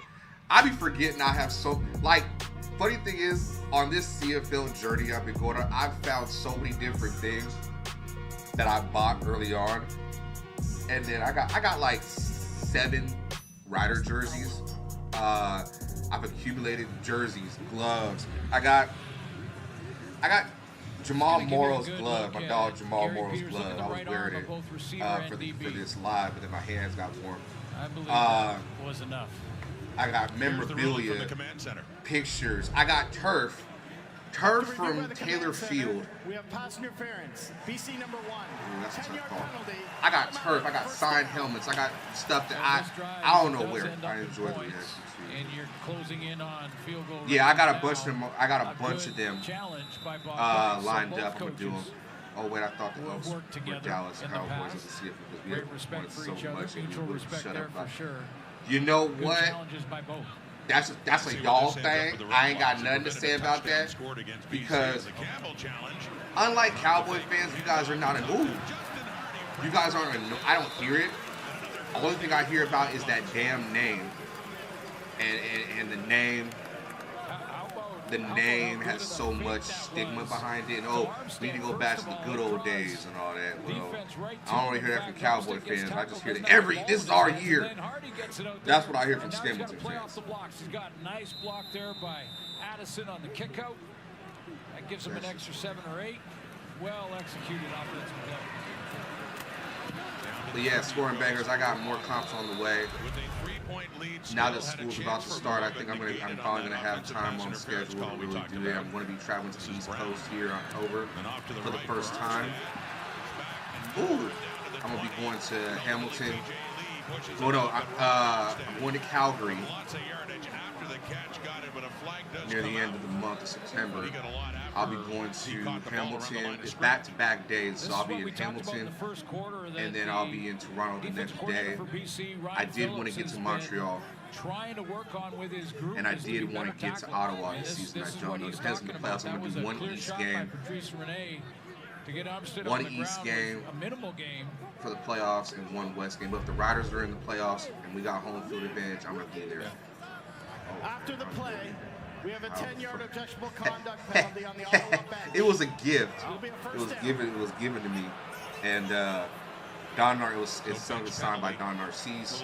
I got Don Narcisse jersey. I got Don Narcisse helmet.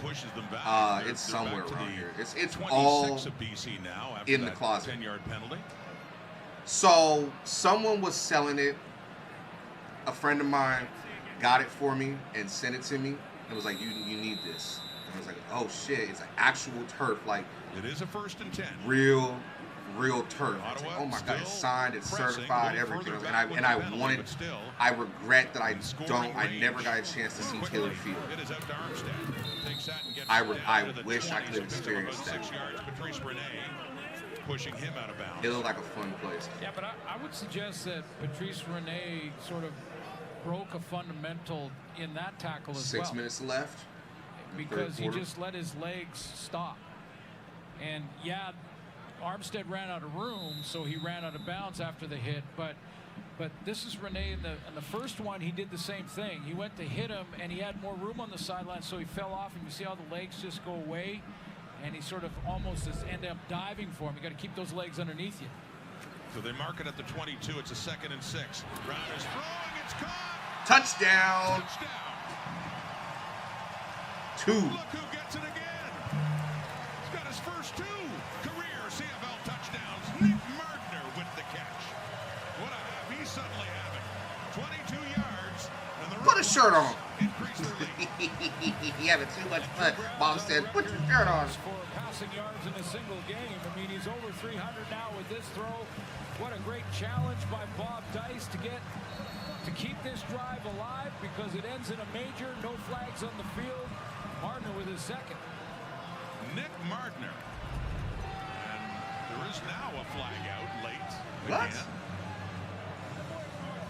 Mardner, who his first touchdown to the opening drive of the second half of the Red Blacks, was flagged for offensive pass interference on what looked like a Jalen Acklin touchdown, and then Mardner, the 2nd overall pick in 2024, gets himself another. Make sure you like up the live, everybody. Like it up, share it. 10-yard misconduct penalty. Ottawa number 64. That penalty will be applied on the kickoff.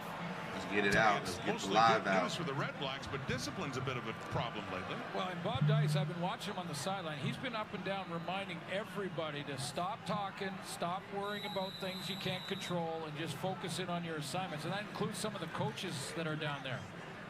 It's the 2nd misconduct foul that the Red Blacks have taken, and they also took that 52-0. Damn. Yo, when's the last time the Riders won the Banjo Bowl? First CFL season, most recently coming out of Auburn, and he's got another touchdown. He's out there with Rhymes and Braylon Addison, and they're working in, you know, that trips to the field. That's the little curl, but if he keeps coming back like that, he keeps separating from Manny Ricumba. So if he stops and catches it here, Ricumba can react and maybe make the tackle there. But Marner comes back another 2 steps, makes the catch, and then can spin without getting tackled. He's got inside leverage, and away he goes. 2nd touchdown for him, and time for a little touchdown dance. Now, I'm not sure what Dino Boyd said after that, but that part they can cut out. Yeah, it was Boyd, 64, left tackle, who got the misconduct penalty. Ryan Phillips exasperated there. I feel bad for RP. And that Ottawa touchdown is the Lions, who led much of the way, have fallen into a deeper hole now. And Mardner celebrates, capping off 7 plays, 78 yards, just over 3 minutes. I'm ready. As you talked about, I'm ready to get back to very it. profitable challenges by both coaches. In Rick Campbell's case, negating points on the board, and in Bob Dice's case, leads to a touchdown now. And a 27-17 lead. It's a 10-point Red-Black lead. The Lions had scored the first 10 points of this game. I've been trying to find the game. Like, when was the last time the Riders won? Man, oh shit! When the Riders won Banjo Bowl. When I went last year, we got our asses kicked. That comes Nathan Rourke. His numbers 13-20. I shouldn't know anything about football. Hey man, teacher. One intercepted. Nearly a second one was picked off in the first half as well. Well, in the first quarter, he was completing 90% of his throws. He was 9 of 10. That's dropped now down to 65 as the Ottawa defense makes some adjustments. Plays physical. All right, Darius, tune up the band. Exotic blitzes. We're making him uncomfortable in the pocket. So just 4 of 10 for Rourke since that blitz. First quarter. And handing off. William Stanback. It's generally a tough team to run against, that Ottawa front. Cleon Lang just standing him up, but Stanback does. He picks up a couple of yards and get up near the 50. Still a second and long facing Rourke and the BC Lions. Yeah, that run defense you mentioned in the last 4 games are averaging 51 yards a game. That's great run defense. And if you can do that, you're pushing the opposition offense and Jordan Maximic's group into second and long over and over again. So up to the 50 now. Second. Nathan Rourke still no yardage passing in this second half. He'll try again, or he can get it off. He's under the heat, and he does, and he completes it. First completion. Now first yardage through the air. Aiden Eberhardt gets that one from Nathan Rourke, and it was quite a difference. 11 yards there. Before that play, Drew Brown 154 through the air in the second half. And Rourke had 0. You know, this pressure, this very similar pressure in this second half has caused some problems. Oh, it shit. Like it was going to again, but Rourke kept his eyes downfield. And hey, Chuba's good.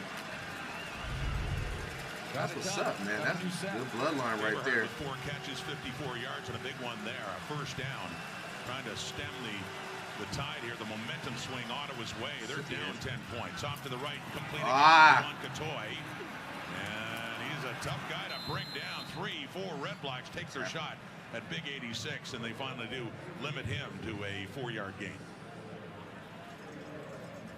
yeah, when they were really clicking offensively, Javon Catoy was contributing in a lot of different ways. One of his best games, over 70 yards or almost 70 yards receiving, was way back against Edmonton. But then he was nicked and hurt. Just sort of settling in again since his injury. Yeah, it's good to see Canadians coming down here, man, and making a name for themselves, man. After just 3 yards, Catoy really had to work for that. So Rourke again.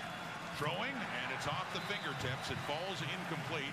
That too was intended for Catoy, but it is an incomplete pass. And yeah, it's demolished, but the area that where it was is still there. It's like grass. It's near Mosaic. Stay out there. When I look at Taylor Field, it reminds me of like the field that we have here back home. It's just got a vibe to it, and I like it. I wish I could have experienced it. Rather than punt and play for field position, he's going to go for it here on 3rd down. Well, this is big for the Red Blacks defense too, to keep this momentum going for Ottawa. Trying to force a turnover across the 45. Here's Rourke. 3rd down and long, and it is caught down thank you, Chance. at the Appreciate 40. it. It's a first down. They barely got enough. That's Eberhardt with a big catch again for BC to get that first down. Aiden Eberhardt comes up with a big one here, and he has to go up and get it first of all, because again the pressure was getting to Nathan Rourke. Look at that extension to go bring it down, but he has to put his foot down and roll forward because he wasn't quite there yet. Yeah, it's like 2 blocks. And he wasn't touched down until the old Taylor Field is 2 blocks from the area of it is 2 blocks from Mosaic. Looked like Bennett Williams was the guy who actually touched. They're trying to build, like, I guess, apartments on that. I'm like, man, do like the Denver Broncos did, make a miniature size Taylor Field, or do something sports related with it. Got the first. Difference. That little bit from Eberhardt at the end. Because it meant so much.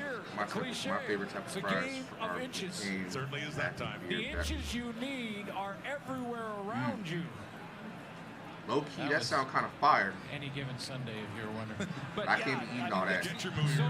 So there's the touchdown but you see. No, it's all fenced up. There's like a fence around it. I'd be tempted half the time to hop that fence and just go out there, but I ain't trying to get arrested. Coming down where he initially did would not have been enough. But now that'd be cool to make a miniature size of it where people can actually go see it. Because when I went to Denver and I saw their field, they had it. It's like you can just walk up to it, and it's pretty. It's in the parking lot of Old Mile High. First 5 games for Hollins, 573 yards receiving. His last 5. I also would like to have seen Exhibition Stadium, Jerry Park. I did want to see Olympic Stadium when I go to Montreal, so that's going to happen. Oh shit! What a hit! Get the ball! Ball comes out. Was he down? Ottawa football. If he was still up, as he was fighting for more yardage, but again, we asked that question: was Javon Catoy down?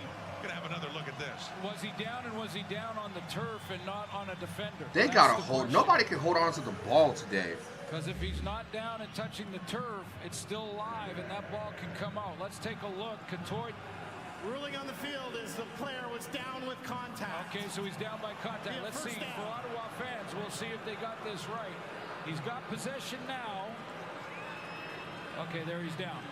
He's down, and the ball's still in his hands. And when he hits the ground with his shoulder pads, that's when the ball popped out. We saw that a couple of nights ago in Toronto. Once that elbow is down, he's down.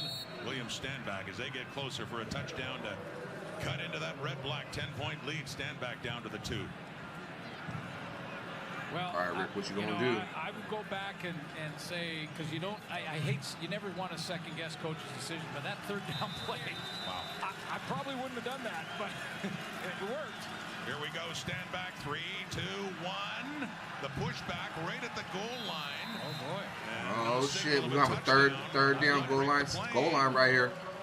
And we gotta say third down. They're gonna bring in Mackey. Coming up here.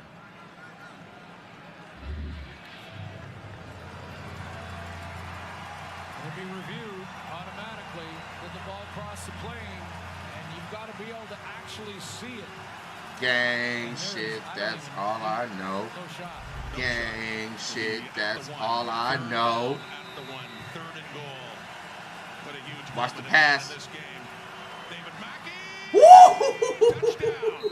The back. Mackey, old school. Waiting for that signal. Rick Campbell signals. Just kick the one, get it within a field goal. But Mackey again in short yardage with his 5th touchdown of the season. I wasn't expecting that. That's going to be a real right there. From Nathan Rourke, who lines up as a wide receiver, is just he wants. It looked like he got higher than he did, but again, an from angle. David Mack, he gets him in the end zone because I don't think initially he was. When he dives here, he's not in yet, and then he rolls over. And right there, the ball crosses the plane. You can see just the top of the football there. But Nathan Rourke, who lined up at wide receiver, ran all the way in there with his hands in the air trying to convince the I thought he was soaring for it. I thought he really got up, but no, he didn't get that far off the ground. Those third down moments, Sean White the point after. 10 plays, 63 yards in just under 5 minutes. And Rourke and the Lions come back and make it a 3-point game after Ottawa was really taking charge in this second half. Well, that third down gamble again. You know you go back, and with we're still in the third quarter. Like if it's 26 5-6 seconds. minutes, I told y'all this was gonna come down to the wire. Go ahead and go on third down, but when Rick Campbell makes that decision and Everhart makes an incredible play to make it happen. Wow. It's just like Coach Rod, what would you have done in that situation? Probably punted. Probably would have, yeah. I'm a conservative guy. Well, actually, but you know what? I laughed earlier when you said third quarter, because with all the plays we've seen so far and all the stress level in both of these teams, it just seems like we're further along in the game. Well, one more time. Let's show you. This is third down, and Everhart makes the catch, but rolls the extra yard he needs. I mean, without that roll, if he's down by contact there, it's over. That's the difference. That drive ends right there. He got it by about 3 inches, and that kept the drive alive, and now we've got a 3-point game. And we're not even through 3 quarters. And to you, I know, this doesn't even get started and we're down to the last 3 minutes, but it's been all right, Darius. A lot of interesting moments in this game, and Darius Peckett is on the return. He gets it up across the 40. So over to you, Drew Brown, and Red Black's offense now is he's coming on. And has had an excellent second half, but the momentum swinging back BC's way after that long drive. Well, you can see why when the media asked Bob Dice after the great game by Jeremiah Masoli in Calgary and that win, you can see why when he was asked, well, what does this do to the quarterback situation for the BC game? And without hesitation, Coach Dice said, oh, no, Drew Brown's our #1 quarterback. No hesitation. No hesitation at all. And we love our quarterback room. We're happy for Masoli, no question. But you can see he's over 300 with a quarter to play. 154 in the third quarter alone. Yeah. That third quarter is coming to an end. He's slinging it right now. Not even add to the total. No, he hands off. Armstead and Ryder Varga starting weak side. Okay, I actually started liking Morgan Wallen. I just discovered. Like, I know of Morgan Wallen, but a good third quarter they had. I ain't gonna hold you. I'm a fan of rap and country. As well, but back comes Nathan Rourke and BC. We got a 3-point ball game. Ottawa in front. The Lions looking to end their 4-game losing Luke Combs. I haven't heard much of Luke. I've heard maybe a couple Luke Combs songs, I think, on my phone. Matter of fact, let me look.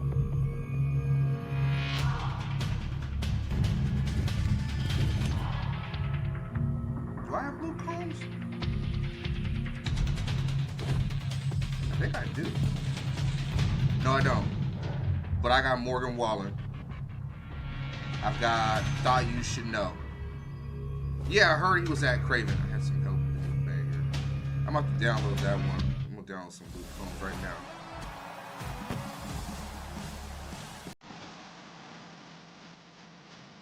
He's a big fella. I had some help. Is it by Luke Combs or Morgan Wallen? I had some help.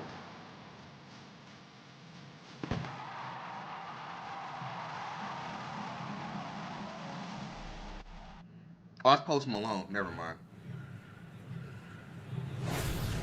Back at TD Place in Ottawa, the Red Blacks lead the BC Lions by 3 suits, but we've seen some big momentum swings in that third quarter alone. Yeah, we have, and over 300 yards passing already for Drew Brown. That was a huge drive for Nathan Rourke and the Lions offense. Gutsy calls, and as you mentioned, 2 massive challenge wins by both. Oh, you didn't go this year. One of them by Rick Campbell took a touchdown off the board for Ottawa. The other one, the Red Blacks ended up cashing in. And Nick Martner, how about the rookie with a couple of TDs? A night for him to remember so far in his young CFL career. So it's interesting. And football is a family affair. We've heard that before, but especially for Bob Dice. Let's go back to Claire Hanna. Yeah, well, Rod, when you look at the field tonight and the coaches, it's a pretty dicey situation, and that's because Bob Dice, the head coach of the Red Blacks, is coaching against his son, Tristan Dice, who's been with the BC Lions for the past 4 years. And Bob said before Tristan got into coaching, he'd send him like 3-word texts when he texted him. But since he got into the coaching world, they've really bonded. They have 2-hour conversations on the phone each week now. But for the family, this puts them into a tough situation. Who do they cheer for? You see, there's Amanda, mom, or wife, if you will. Well, everybody thinks she's going to be neutral, but when it comes to Ava and Brooklyn, Bob said, I paid for their braces, so they better be cheering for me tonight. But it is Tristan who's won 5 of the meetings, so Bob needs the support too. Yeah, great catch. They need one of those jerseys. You know, one half is one team, one half is the other. But well, yeah. You know, when you think about the. Oh man, I heard this year's was real good. He was posting all of their stories. About it because they've worked together, and as I mentioned, great. And then when Metallica was in Edmonton last night. Hardy got his hands underneath. They ruled that a catch. But Rick Campbell hasn't lost against his own team, his old team. He hasn't lost, and Tristan hasn't lost to Bob. Yeah. Since going to the line. I think Bob said it's a. Oh, it was chaos. People were saying they should have had it at Mosaic. Dice over his dad. We look pretty cool having Metallica at Commonwealth. I've never seen a concert at Commonwealth. Always but a special moment. I mean, the way it was set up. Obviously, with pretty the nice. exception of what goes on in this game, but for the Dice family and the mixed feelings, I'm sure. With, Tristan on one side and Bob on the other again. And 2nd and 2 after that Hardy catch for Drew Brown. Great third quarter, handing off Rock Armstead. Well, he gets maybe a couple of yards. Once again, right in there is Ryder Varga and Ace Ely as well. Ace Ely and Varga, they meet right in the hole. Ryder Varga's got a couple starts, and Bolacombo is on the roster. He's dressed, and Bolacombo played that spot earlier in the year. But Varga, as you mentioned earlier in the show, he's earned the right to get some starts. It was Ely who initiated the hit, and then Varga finished him off. But Varga's made some plays tonight, too. He has, embracing the chance, and Ely, too, with the injury to Ben Halata coming in. And a lot of spit. Take him down. It's a 3rd and short coming up here. Dustin Crum, short yardage quarterback, coming in for Ottawa as yet. See Ryan Phillips. Halata was close. Apparently something happened in warm-up that just was uncomfortable. It was a game day, or down to the couple of hours before the game decision. We have an injured Lions player. Oh no! Getting some attention now. That is Marcus Moore, defensive tackle. They work on the right knee area. We'll take a break. TD Place in a close one here, 4th quarter. Everyone has different backgrounds, and I think that is very important that all backgrounds get represented. Being somebody who represents diversity, I love to see it when we're giving those people opportunities and allowing them to grow. It's getting to know people who have different point of view about the game of football, but it's also coming with your own perspective, your own point of view, and then what you can bring. You get a lot of support, a lot of friendships, a lot of amazing memories. It's something that I would do 100 times over. This program is extremely important to give women an opportunity to get their foot in the door. I absolutely would never have had an opportunity like this had the program not been available. Camp has provided me with a lot of hands-on exposure that I didn't think I would get. There's nothing really like that feeling when you get goosebumps after a game-winning play. So I wanted to have a career where I could help make those moments happen. It gives women a chance to make a difference that we might not have otherwise been given, which is amazing.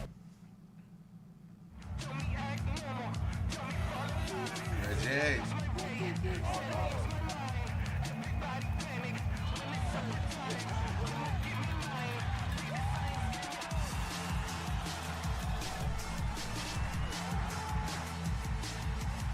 Step into the action with CFL Game Zone. Play games, win prizes, and connect with fans from across the world. Join the ultimate CFL fan experience today at gamezone.cfl.ca.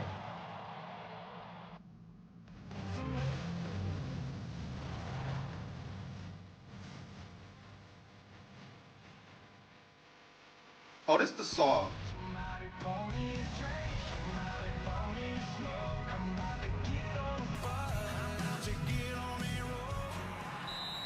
Even without Marcus Moore, who's hurt, Lions beef up front on the third down and short. Dustin Crum, short yardage QB in, keeping it, pushing first it down. Looks like he does have it. In the Lions zone and pushing down towards the 45 and a 3-point Ottawa lead.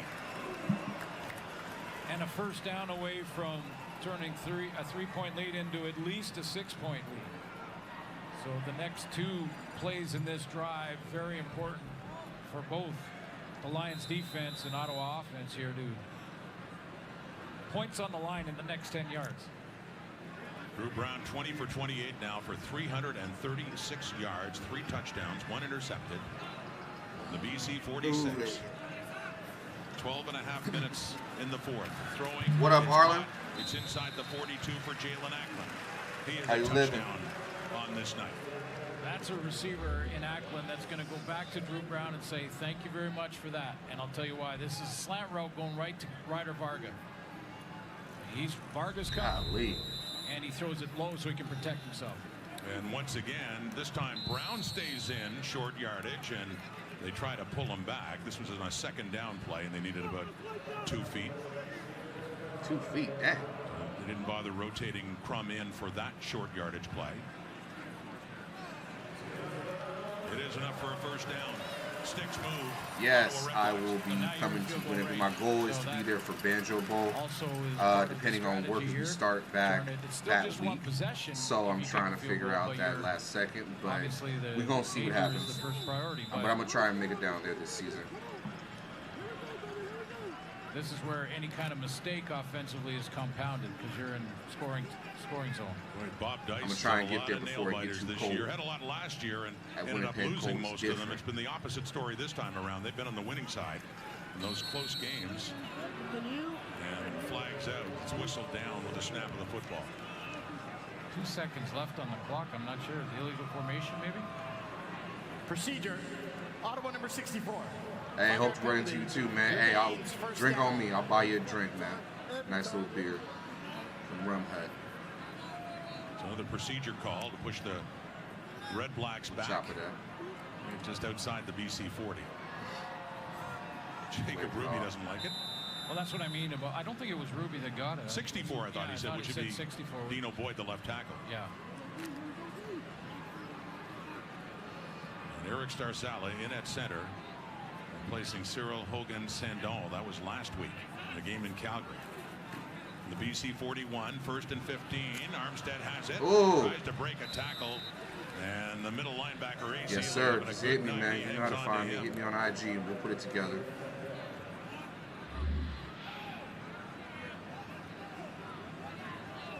Check down, and Armstead turns You the buy corner, mine, I'll and buy here yours, comes man. 41. Oh, shit, that's a hit. They wrap Way to up run him Machino. over, kind of. We did take him down, so it evens out. Won't allow the tailback to step out of that tackle. In his first year at a Georgia Tech, Ayinda Ely, call him ace. BC 35, 2nd and 9. Brown, pump fake, flushed out. Christian Covington is chasing him. Brown gets rid of it. Great catch. Just inside the 25. Looked it down. Justin Hardy, and another first down for the Ottawa Red Blacks. Well, I like how Drew Brown escaped here. He instead of just when he sees there's Hardy, he's going to be the target that's going to come all the way back to the football. We can take a look at him first. This is a scramble rule, so he's got the deep corner route. So when he sees his quarterback scramble, he's got to come back down towards the line of scrimmage to give him a target. Looked it down. But the way that Drew Brown escapes, he escapes. Look it down, deeper, walk it down. Then just kicking off and running to his right. Look at him get some ground, get some more time so he can get his shoulder around and deliver a strike. Up now to Hardy again. Short pass. Good run afterwards. They try to get him down. Bunch them, but not before another first down for the Red Blacks. Getting closer and closer now to the Lions end zone. A pickup of 12 more yards for Hardy. Most of it after the catch. Hardy gets a block. I like Justin Hardy. Springs him initially. He does a little bit. He reminds me of Steve Smith. A little bit of everything. He ain't the biggest, he ain't the tallest, but shit, he gonna get the ball. And when he does get the ball, he makes something out of nothing. Put him in a suitcase, he'll find his way out. 13-yard line, 27-24. The Lions were down 10. The end of the third quarter, and a long drive to cut it down to 3. But here comes Ottawa again. Scoring range, 13-yard line. Shit! Touchdown! Jalen, no! They're saying he didn't survive the contact. He's still down on the field after landing hard, catching the football. Yeah, this one is not pretty. He goes up to get this. No, don't say that. It's a high throw. He's got to go high to get it, and then he's see out. Who that finished was T.J. Lee that just went through on the tackle. This is the one where you just hope that the neck doesn't get too much of it. It looks like it landed right on his shoulder blade. He's but then out. It flipped over. Awful sight to see Jalen Ackland still down on the field. God damn it. We'll be back in a moment at TD Place in Ottawa. Ow. Man, he was... Wow. You look at his eyes, he was out. They were open, but nobody was home.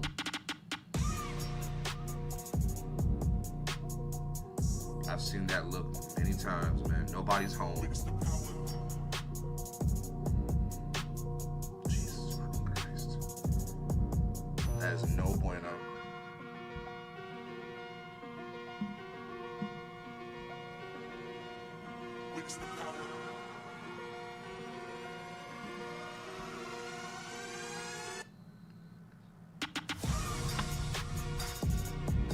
So what y'all thinking so far? Who gonna pull it out, man? Pause. Who gonna win this game? Because right now, with Jalen out, they still got weapons, but Ottawa, they gotta punch in on this one. They can't just settle for a field goal.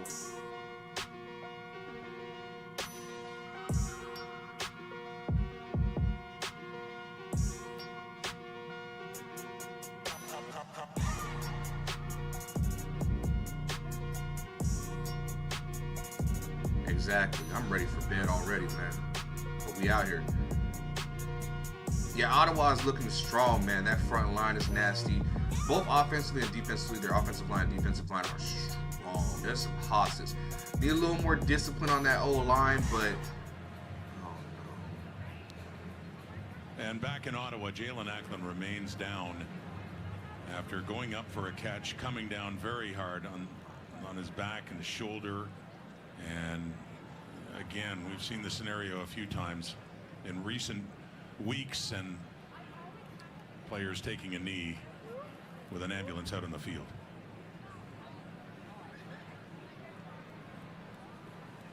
And we welcome viewers on TSN 5 now. As mentioning again, Ottawa receiver Jalen Ackland, and more stunned silence here at TD Place in Ottawa. Yeah, no one feels worse right now than TJ Lee. And you know, when he went to make that tackle or that hit to try and break up the play, you know, Ackland went up for that ball and just unfortunately, I've been watching TJ Lee down here. He's a veteran who, of course, hopes more than anybody that Ackland's okay. But you know, it was just a straight unlucky football play. And, you know, and I know that you've done a couple of the games where there's been guys that they're looking at like this, and you mentioned, and I thought it was very important to mention that they're being very cautious. Yes. Is what they do. You know, so you know, I did see right after the play, Ackland kind of looked to see where the ball was, or looked to see what was going on, and then he kind of went down. So, you know, they're going to be very, very cautious. Make sure they do the full examination before they even move them. Last week in Hamilton, and what you're referring to, Luther Hakunavanu, yeah, exactly, of the Ticats in a game against Edmonton, right at the beginning of the game, was hit, landed very awkwardly on that yesterday play. I saw that live, a similar watching scene Stanley Bryant, and then I didn't get to see the Luther. It's a very quiet stadium, and a lot of concerned people on both sides, of course, on both sides. Everyone involved with the game. Just silence now and hoping for the best for Jalen Ackland. And even the moment last night of concern, definite concern in Winnipeg too, was Stanley Bryant. Yeah. Early on in the game, when he was taken off in a stretcher in a cart, and in this case a stretcher out, the ambulance out. But fortunately, in the case of Luther Hakunavanu, was released from hospital later that night. I'm gonna check in with him later. I'm gonna reach out to Said he James was to okay. make sure he's okay. But later tonight. Yeah, TJ Lee didn't really even go low on the hit. He just was running to try and get to the football through Ackland, and you know he feels bad. But you're right. I mean, both teams. This is where the line is, that you're out here making a living and you understand the risk, but you never want to see it. And let's hope that this is precautionary, and after a full examination at the hospital, that Ackland will be okay. It's been said before, and unfortunately been said a lot by us lately. You feel obviously most for the player, but you feel for their families. Oh too. yeah, absolutely. Yeah. And just how difficult that is on teammates, opposing players alike. That they're still, I hate to repeat a narrative that we've said a few times over the past week, but first and foremost, it's about him, and at some point, players are expected to go and play again and finish a game. Well, they're going to stabilize him, and girlfriend, maybe. Looks like I could see wife, that he was moving his hands and his arms, which is a very good sign, obviously. So we'll, don't want to speculate or anything, but again, precautionary to make sure they completely stabilize him before they move him at all. And this is both teams' concern is there, and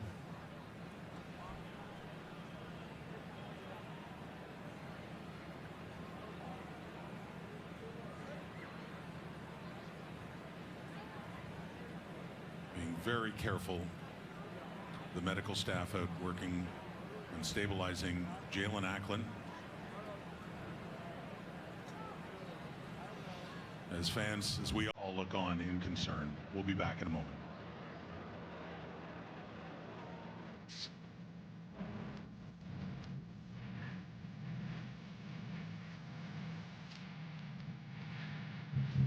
I don't know what to say.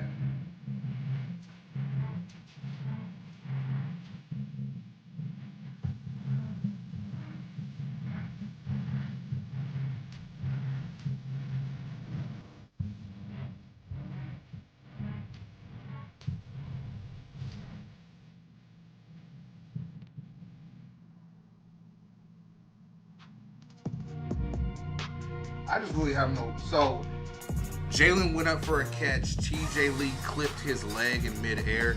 He flipped and landed on the back of his, like the back of his head right here.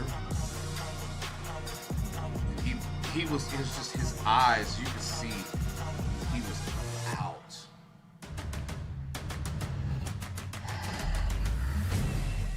Oh man, that's crazy.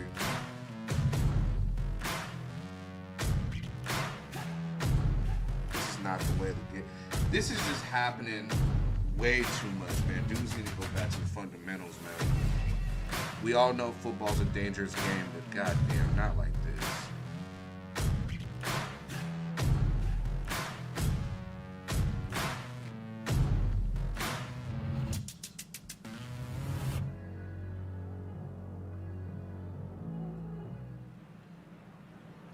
We're back at TD Place in Ottawa. The game not being played right now, understandably, as they deal with the medical concern for Ottawa receiver Jalen Acklin, who was reaching up for a touchdown pass and landed awkwardly as he was taken down in the end zone, and they brought an ambulance out and a stretcher, and as we said before, taking all precautions to make sure that he is stabilized before he is moved at all.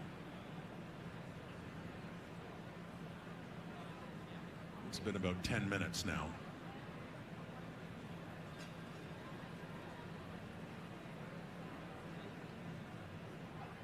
And it's a league rule and requirement that there is an ambulance on site in case of something like this.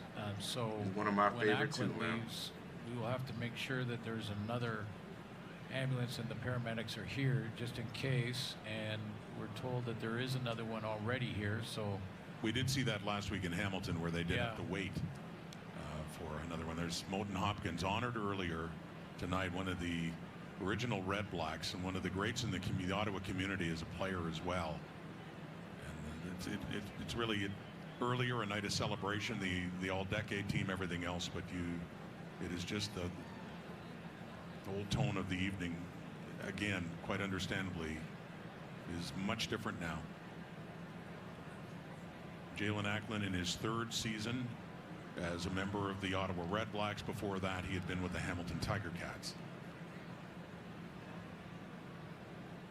Oh, and these medical staff and paramedics so good at taking care of the guys when there are issues and being there immediately, making sure he's, can't move in any way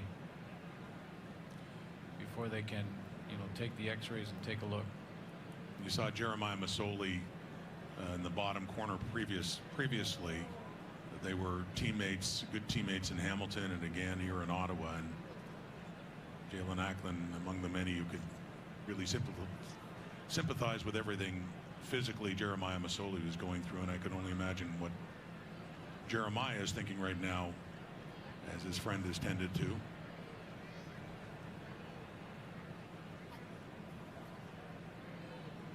Certainly a favorite player for these Ottawa fans, that's for sure. I mean, a guy who a couple seasons ago 1,000 yards and was really looking like he's coming back and getting into that form again from a couple years back. Big contributions to this Ottawa offense, and a lot of Jalen Acklin jerseys sold. So again, like, we don't want to speculate, just that they're taking every precautionary measure possible, make sure they secure him on that gurney so he can't move in any way, and it was it was an unlucky football play, and that was the guy who was on the other end. That was TJ Lee, you just saw, who was very concerned. And applause now ringing out throughout TD Place, and fans standing as they are ready to move Jalen Acklin into the ambulance and transfer him to hospital. With everyone's thoughts and best wishes, I'm sure.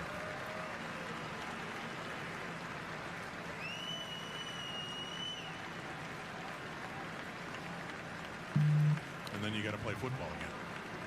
Well, and that's what they're talking about. You know, to keep in mind that you got to play at top speed, try and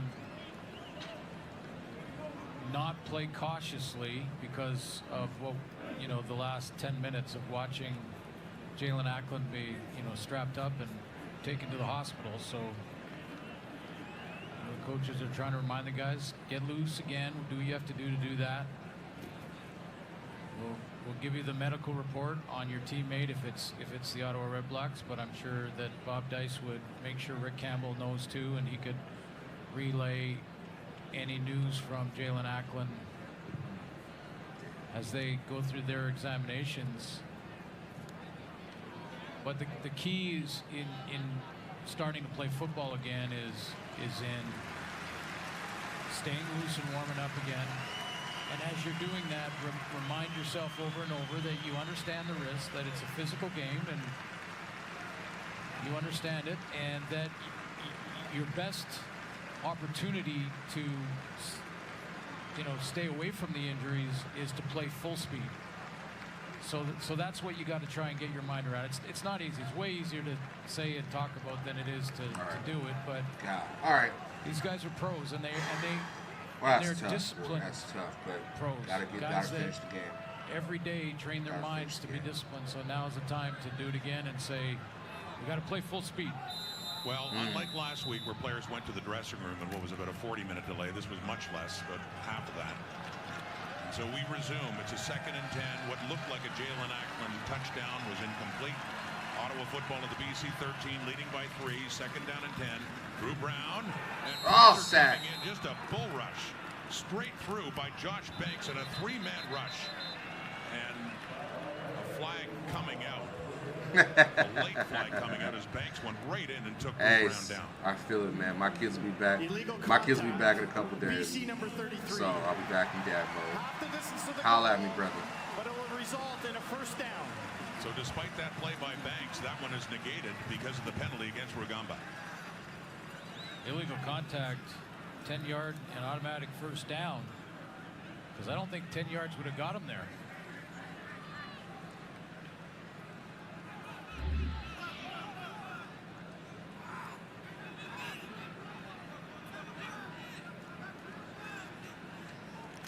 Why would you? And grabbed his shirt. So instead, it's a 1st and goal. It is down to the Lions' 6-yard line. 8 minutes left in the 4th quarter after a lengthy delay. Playing again. Trying for the touchdown. Throwing. Keaton Brugling. And a rare touch for Brugling, looking for his 1st touchdown of the season. And he gets it inside the 5, down to about the 3, the product of Carleton University. Yeah, Gary Peters closes so quickly here. This play often Daffy works. Duck It's the at it again. fake on the handoff, and then get it out there to the flat and try to outflank the defense, and Gary Peters wasn't fooled. That was the 1st catch of the season for Brugling. Gets him a bit closer, down to the 3. It's a 2nd and goal now. Ottawa pressing, leading by 3, and trying to make it a 2-possession game. If they score, this might be it.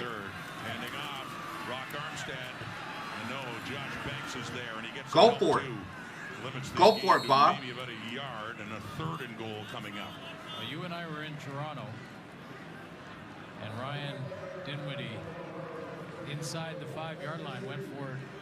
Come on, Bob, go for it. Against that Saskatchewan front. Yeah. God, they're gonna kick now it. they ended up winning. So gotta also mention how the story ended, but going short yardage here. No guarantees, to your point. Yeah, exactly. Certainly wasn't for the Argos the other night against the Riders. Are really stiffened up around the goal line. Dustin Crum is in. So their short yardage QB. It is 3rd and goal at the BC 1. Huge play, especially they put that for the pressure on Lions him. to keep it within 3. Crum trying it. And he's in. Does he break the plane? Yes, he does. Touchdown for the Redblacks. Bye, bye, bye, bye, bye.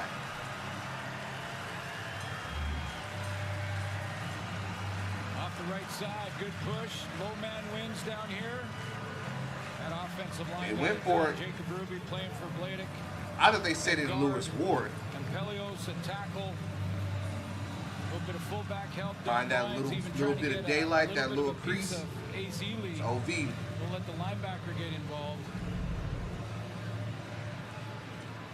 And that is the 7th touchdown for Dustin Crum this season. 7th rushing TD. Illegal contact penalty.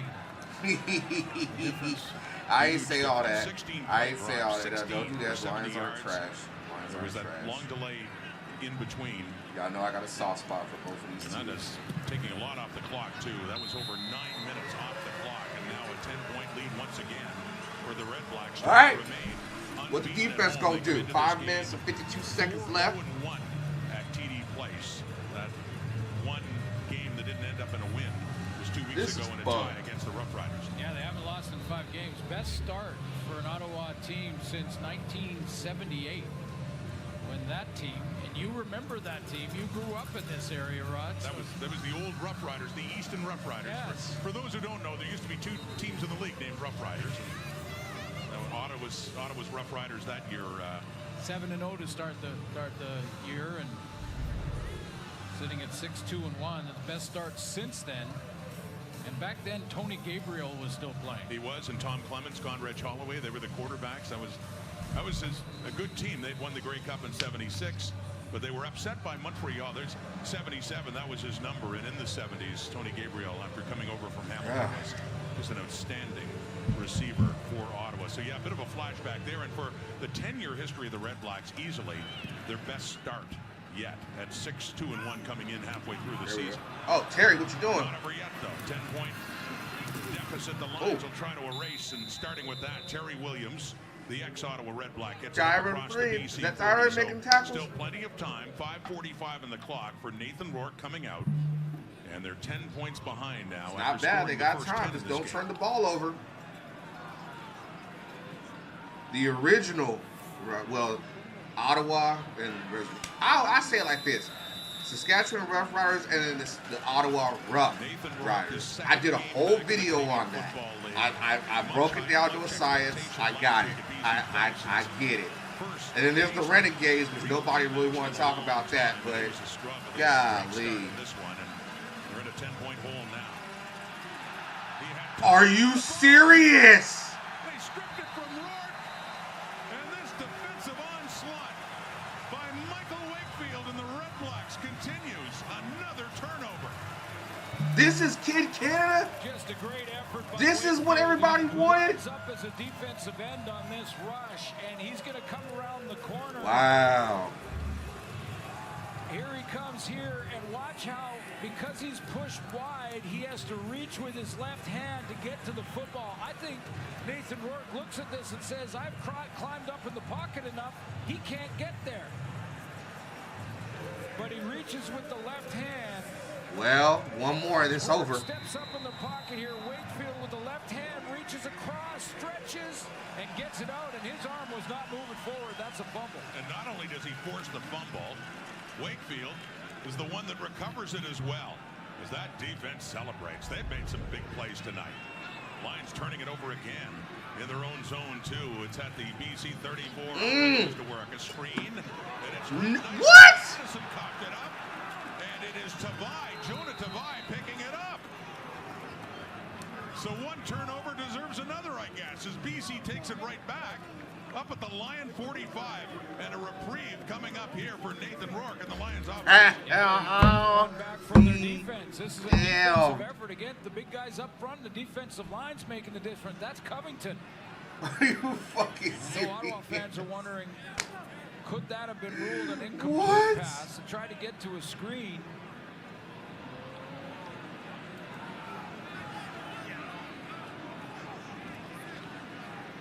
Look in the face of Nathan Rourke says it all. The excitement to be getting back on again after he had the ball stripped away by Michael Wakefield. With better field position. With better, yeah. They advance it up now, as it turns out. Oh my goodness, this is ridiculous. If they turn over again. Just under 5 minutes, 4:45 and counting.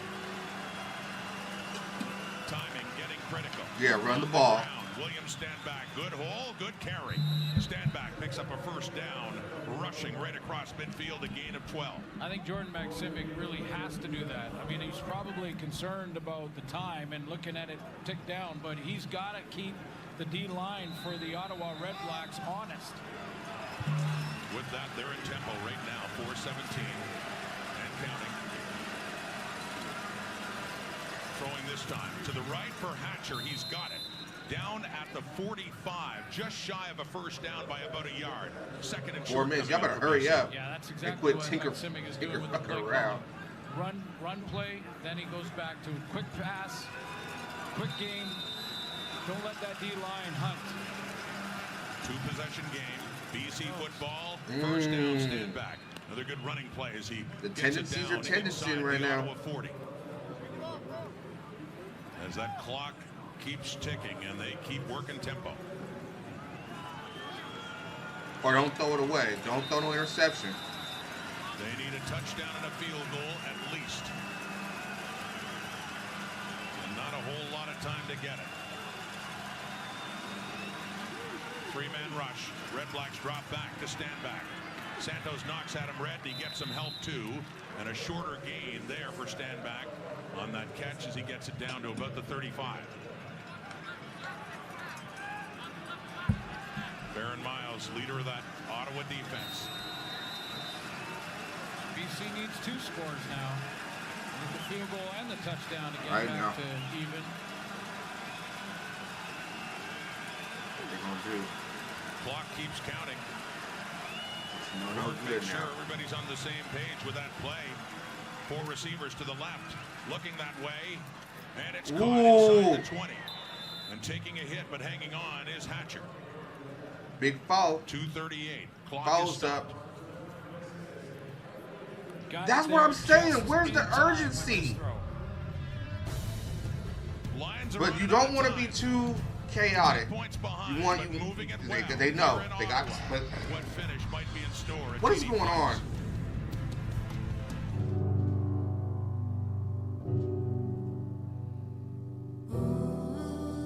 Gino, Reggie, Bingleton, Vernon. Please hurry up, damn it.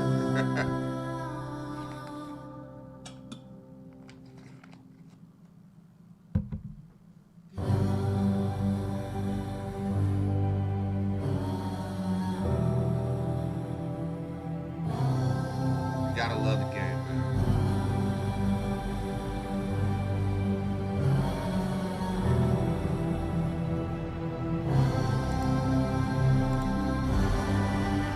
I don't know how we are still first, but I'll take it.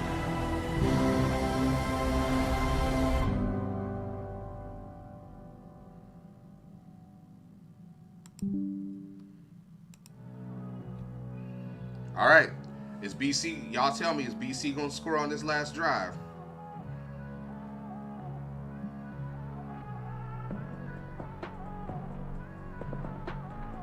Can they score?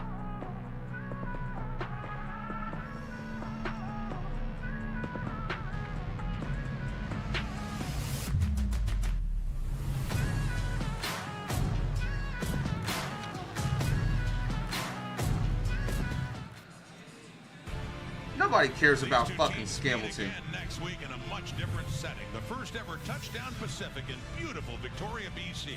The Red Blacks and the Lions, part of the Labor Day weekend festivities. You and Dustin Nielsen are going to be there, and looking forward to that, I bet. Yeah, isn't that a beautiful shot? I mean, gorgeous city. Looking forward to it. Sold out in 9 hours. Yeah, this is part 1 of 2 with these two teams. And pressure coming in on Rourke. He escapes that time, but he's under more heat. Nathan Rourke trying to escape. Time running out. Makes a throw into the end zone, and nobody's there. 2:25 on the clock and a second down. Coming up. All right now. Darius Pickett was close on this push of Rourke, but I like that the officials are letting the guys play, and they did have Rourke on the run.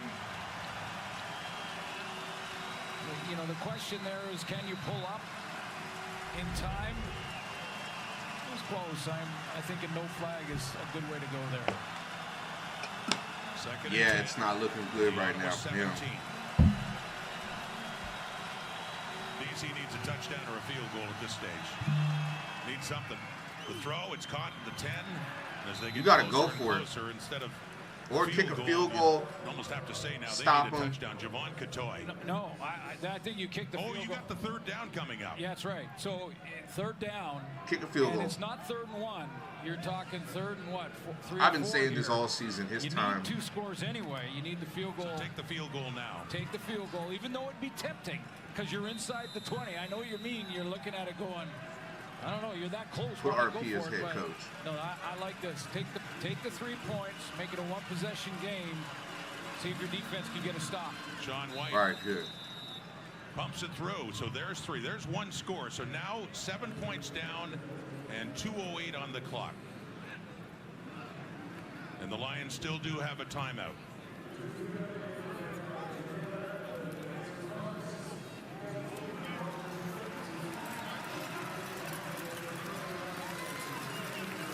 Let's get an update now from Claire Hanna. Yeah, well, we have some news from the Ottawa Redblacks. Jalen Acklin currently is conscious. He has movement in all of his extremities, but he has been taken to the hospital for further evaluation. But a very scary moment here at TD Place as he was down for a significant amount of time on the field, guys. Thank you, Claire. And yes, good news. Good. Very good news. Yeah. That moving all his extremities for that. The way he landed. Thank God. How troubling earlier on in this quarter, and they take every precaution. But that's Unless great to Devontae hear that Dedmon he's take it back. conscious and moving his extremities. It's 34-27. Ottawa with a 7-point lead. 2:08 on the clock. The Lions, Stefan Flintoff for the kickoff. BC does still have a timeout. So they do kick it deep. To the crib. Inside the 10. Good return going as he gets it up near the 40. You knew he had it. His offense will go to work and try to kill off the remainder of this clock if they can get any kind of drive going. A lot of pressure now on the Lions defense to stop them and get the ball back. Someone on that cover team went down for BC. It looks like it might be Jordan Perryman. Another injury. I was going to say, though, with our great returners in the Canadian Football League, it's not just the big touchdowns, and we've seen lots of those again this year, but it's the field position. I mean, Drew Brown right now, chance to go and make it a 2-possession game again, and instead of starting, back on his 20, 15-yard line, Dedmon gets it up to the 40. Now he's 2 first downs away from making it a 2-possession game and locking this thing up. Even if they have to. Yeah, they need a 2 and out. Possibly kill the clock with a couple of first downs. So, what you think, Chat? That's almost as important, and we see it many times, and even in Toronto with that game this weekend. That punt out of the end zone by Saskatchewan. Yeah. Janarian Grant gets, what was it, 12, 14 yards and field goal range. They win on the single, but, it was these great returners in the league providing the extra 10 or 15 yards that makes a difference. And the Red Blacks know this well from a different perspective, Glenn.